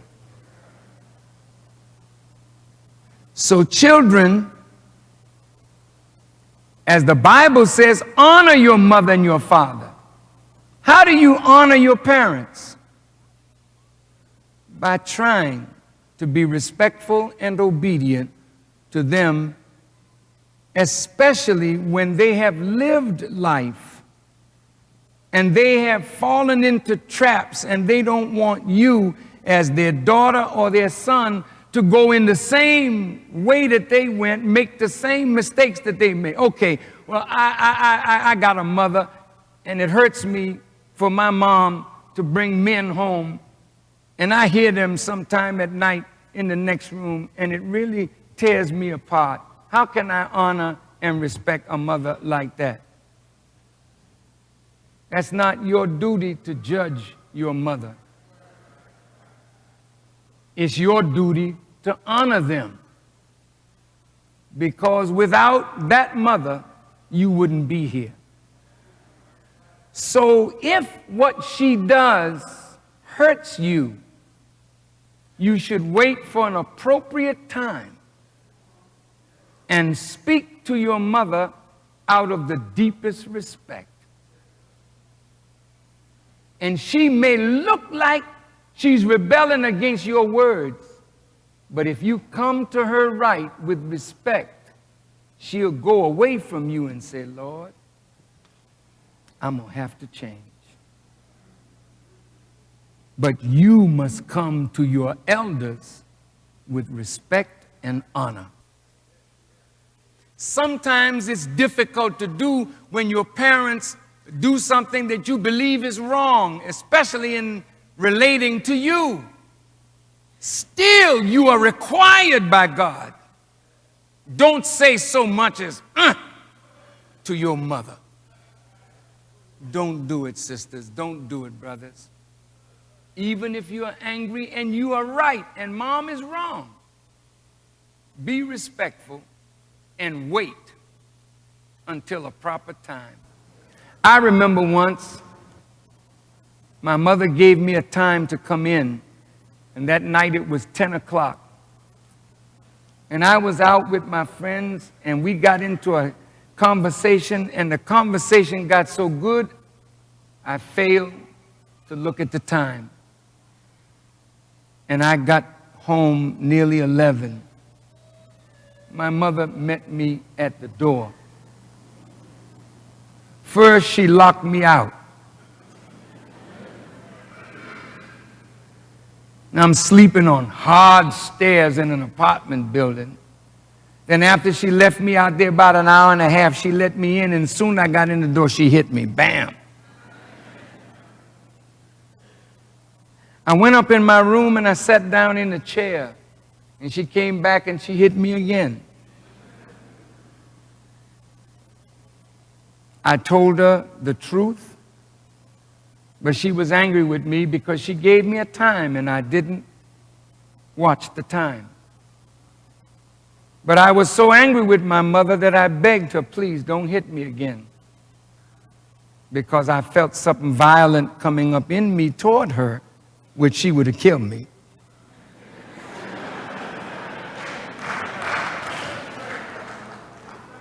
And she didn't hit me anymore, and I never said anything. Years later,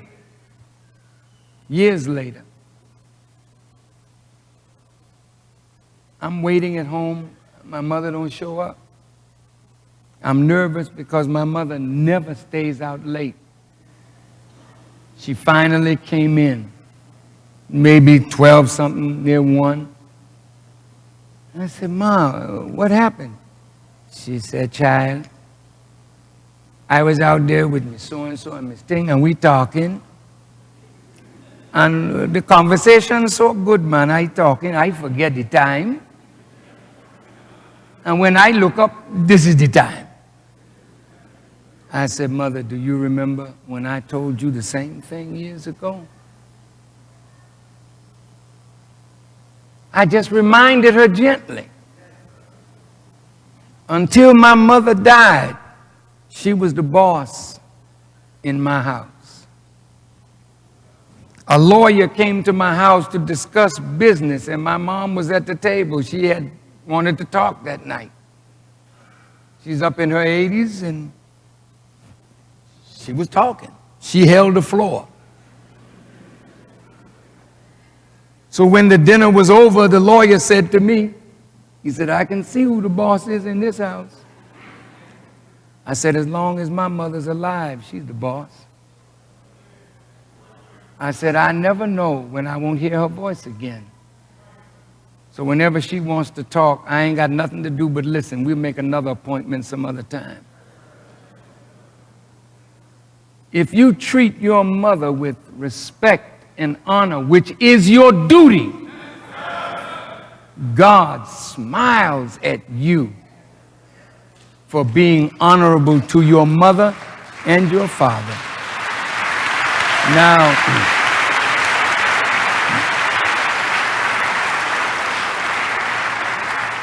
lastly, do you know that you have a duty by the creatures as well?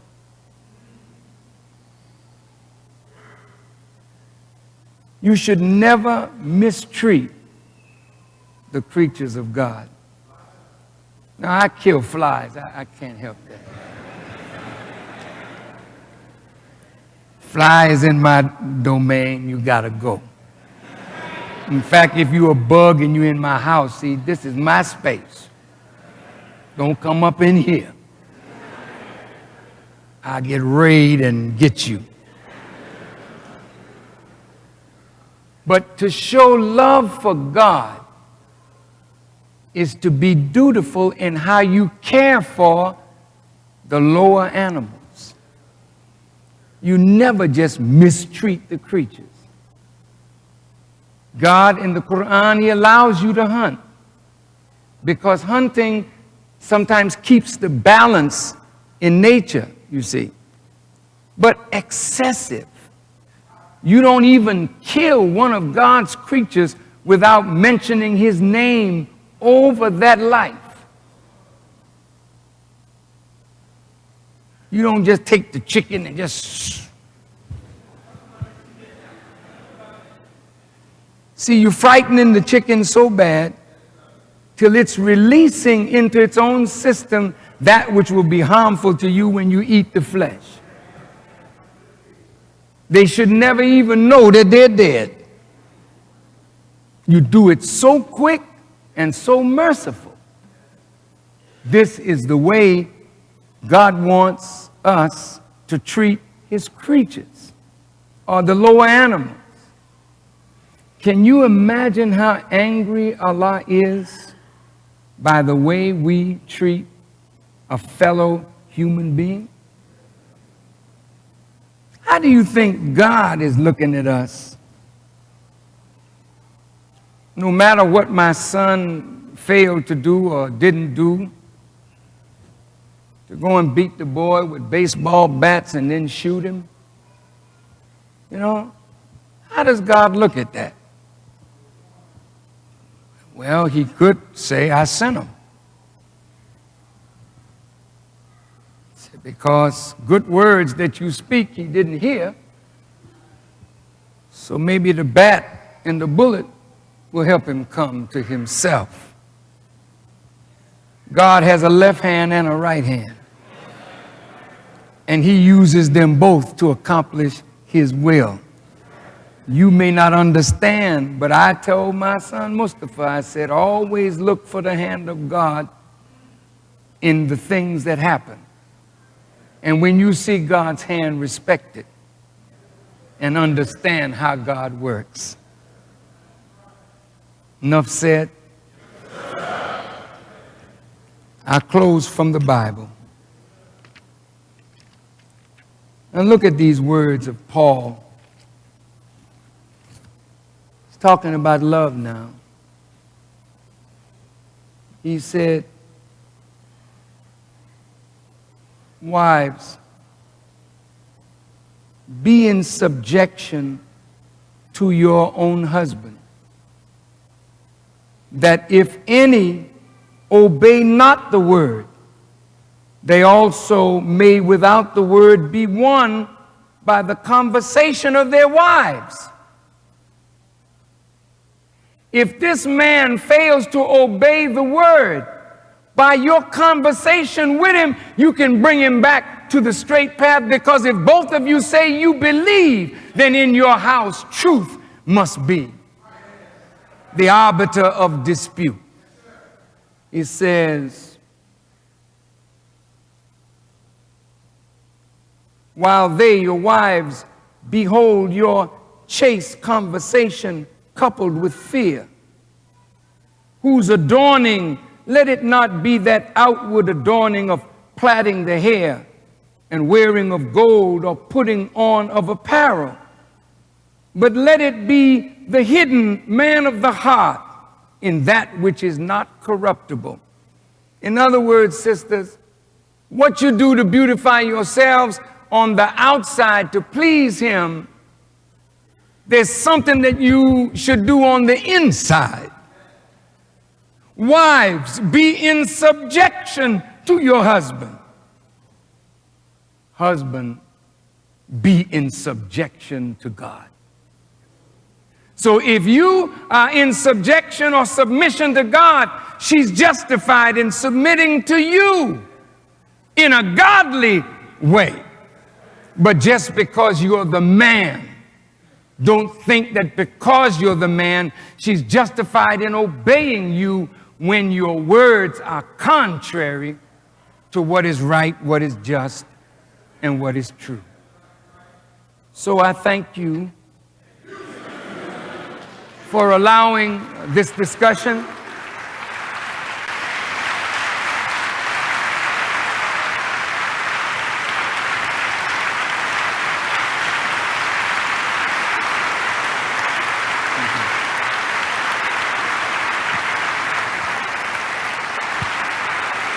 And I pray to Allah, brothers and sisters, that you gain something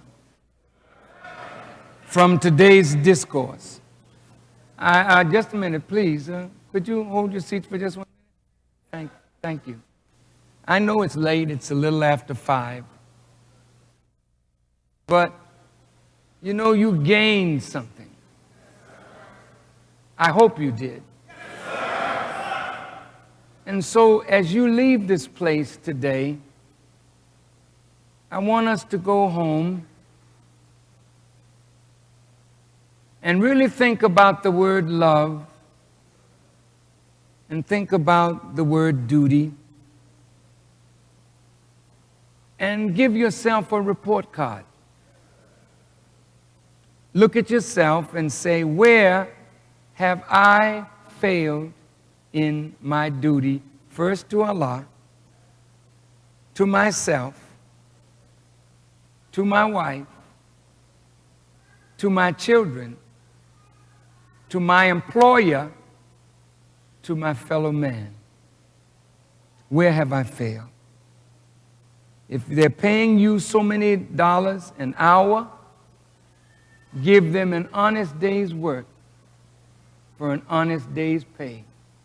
Don't be found hiding behind the woodpile, sleeping and ducking and dodging, and then expecting a full paycheck at the end of the week. That's cheating. Be dutiful. Be honorable. Be respectful of who you are. You are the people of God.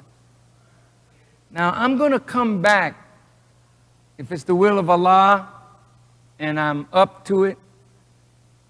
I want to be with the men tomorrow night.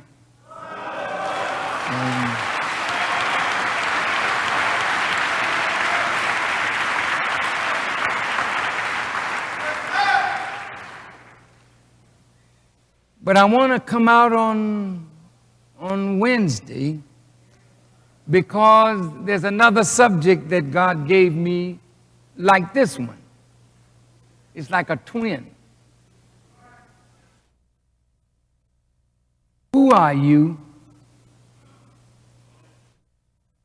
to your wife and your children? And who are you to your friends and associates? And who is better to judge you? Your wives and your children, or your friends and your associates? some of us really try hard to impress others, but we don't go home to impress our wives and impress our children. So maybe we might get a good grade from the outside, but a failing grade from the inside. And so on Wednesday, if it pleases Allah, I would like to see as many of you who would like to come out. It won't be as long as this, but I promise you that the best person is the person who can go home and get a good grade from his wife and from his children. So let's talk about that, because some of us are much too interested in image and not interested enough in the substance that comes from a good relationship with our wives and our children. And I want to reverse all of the madness.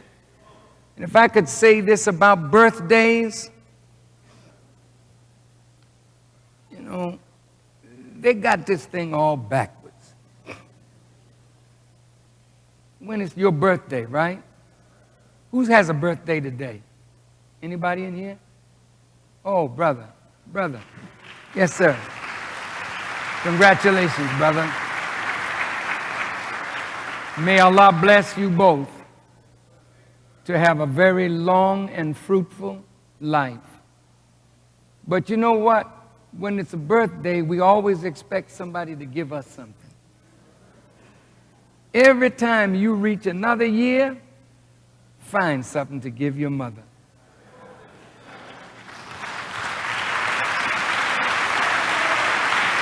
Think about that. And while people are giving you gifts saying happy birthday, you say it wouldn't be no birthday for me if my dear mother didn't go through those 9 months and all that fainting and all that pain. So on the anniversary of my birth, I shall remember my mother who brought me here. And here, Mom, here's a gift for you on my birthday. Thanks for bringing me into the world. You try reversing this, and Allah will bless you. I'm so happy to be out with you, and thank you so much for receiving me.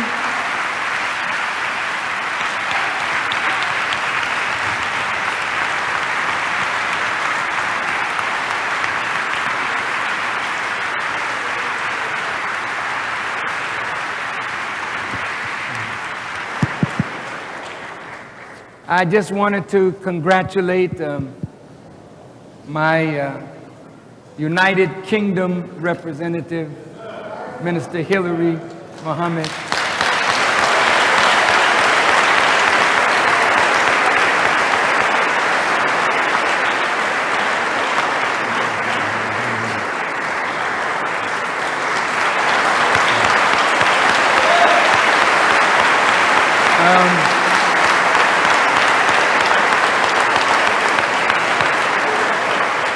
As you know, for the last 15 years, 16 years, they have not allowed me into the United Kingdom, Great Britain. And when I went there in 1986, they arrested me in the airport because I was considered persona non grata because of alleged anti-Semitism. So Minister Hillary heard a tape of mine. Since they didn't allow me to go, but my tape went in, and he and so many others became convinced of the truth of the teachings of the Honorable Elijah Muhammad, and he became one of the Honorable Elijah Muhammad's followers under my leadership. And 1 year at Savior's Day, they brought nearly 500 believers from London.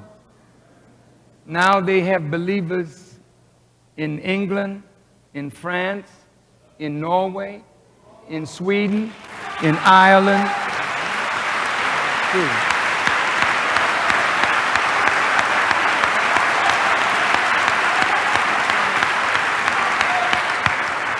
Minister Hillary decided to take on the U.S. government, the United Kingdom government, because he felt they were wrong in excluding me.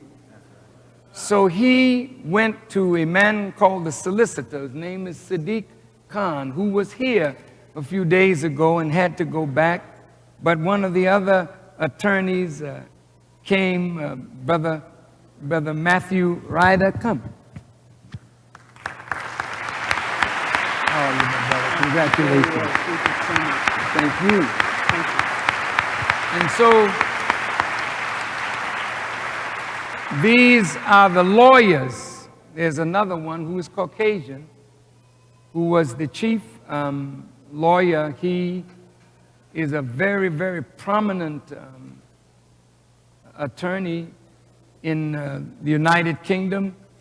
And Brother Sadiq Khan, whose parents are from Pakistan, got this highly placed lawyer, and Brother Matthew and others. And here we have Sister Tamara Muhammad. Would you come up?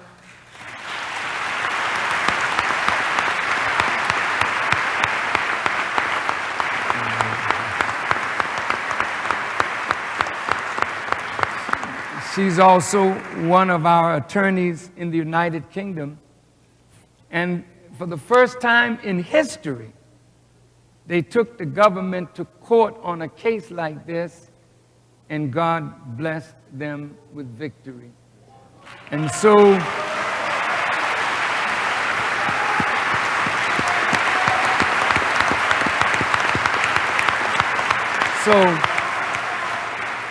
all over the world, they were rejoicing that Great Britain had lost the case, and the judge quashed the ban on my coming to the United Kingdom.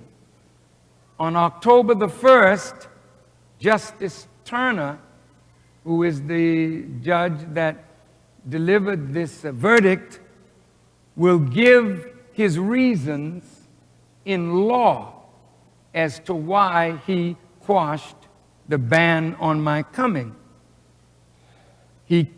If his argument is airtight, which I believe it will be as a matter of law, then the government probably will be forced to accept the decision. And if the government then decides to appeal it, then the appellate court will have to hear the case. And in that case, I won't be able to go to England until either the government says we are not going to appeal, or if the government does appeal, when the higher court or the appellate court, if it renders a decision again in our favor, then from that point on, I will be free to go. I wanted to have the Day of Atonement in London, you know, but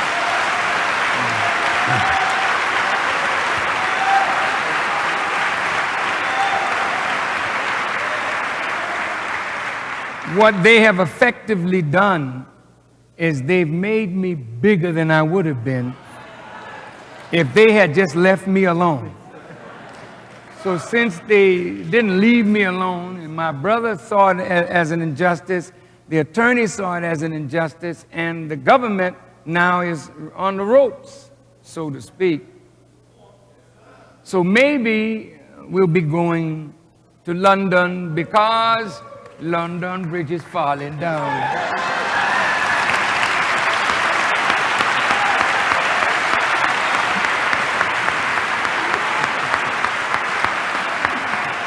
So when I go, inshallah, some of you who are able can get on Virgin Atlantic at a very reasonable rate. And some of you have never been out of the United States. And you really owe it to yourself. The earth is really yours. And for you to just stay on the south and west side of Chicago all your life and never see the rest of the United States or even the Caribbean, Central America, South America, Asia, Africa. You really owe it to yourselves to travel. So when I go, naturally, I'd like you to come with me. And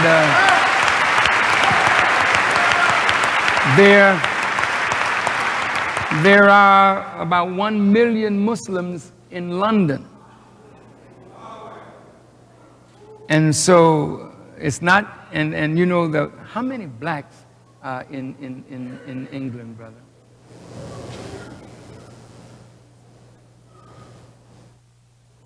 1.7 million blacks, 5 million people of color. See, you know, as you probably know, my parents are from the Caribbean. And, you know, when I was a little boy, you know, on my mantelpiece in my apartment in Boston where we grew up, I saw the picture of these two white people. And I used to ask my mother, you know, who are they? And she said, oh, this is King George and Queen Elizabeth. You see, son, I'm a British subject. So my mother, in the last few years of her life, became an American citizen.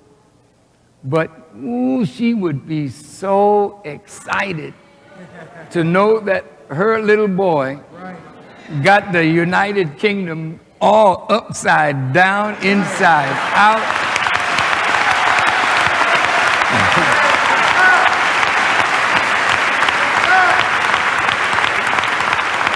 And some of you should travel with us because you really should see the effect of the minister's work all over the world. And the love that people have for me is just mind-boggling, and all I can do is thank Almighty God, Allah, for allowing people to love me, which puts on me a great responsibility to strive to be worthy of that love. So, inshallah, we'll be going to London soon. The secretary of the mosque in London is here. Come, brother. Brother Jeffrey. Brother Jeffrey Muhammad.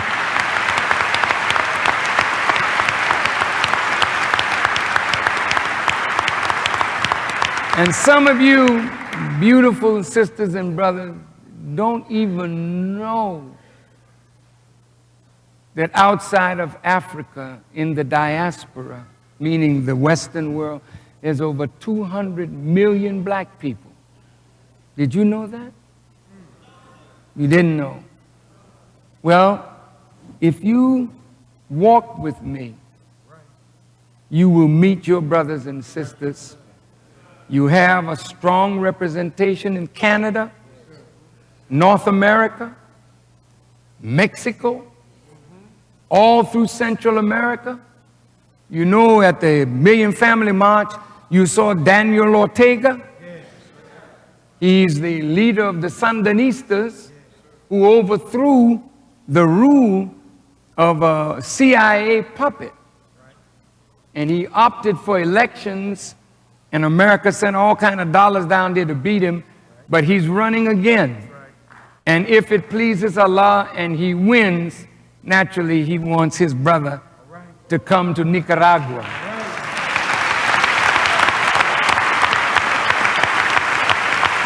We have followers in Venezuela, and we have followers in Cuba, and we have followers throughout the Caribbean, and you got 80 million of your brothers and sisters in Brazil. And I just got a letter from a Brazilian brother who is begging me to let him represent the teaching of the Honorable Elijah Muhammad in Brazil. So we have a worldwide assignment. So let us thank our brothers from the United Kingdom. Congratulations, brother.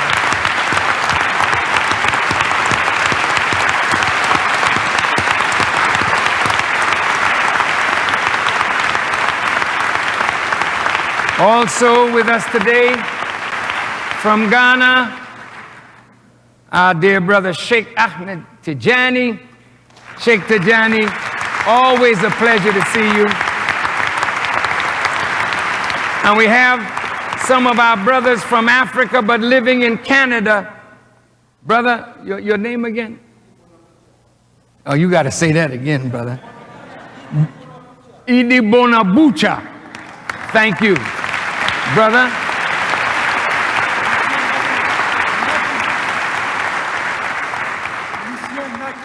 Lucien Naki. Where are you from? Yes, Democratic Republic of the Congo, Nigeria, from Burundi, Africa, our home. Thank you. Thank you. FOI, see you tomorrow night, inshallah. See you back here Wednesday night. May Allah bless you all. Minister Ismail has a few announcements and then we all can go. All my ministers, you know, come on to dinner. And if there's no meat, well, we'll carve you up. Thank you. Assalamu alaikum. Alaikum salam. Let's hear it for the Honorable Minister Louis Farrakhan. Allahu Akbar. Allahu Akbar. Allahu Akbar. All praises due to Allah.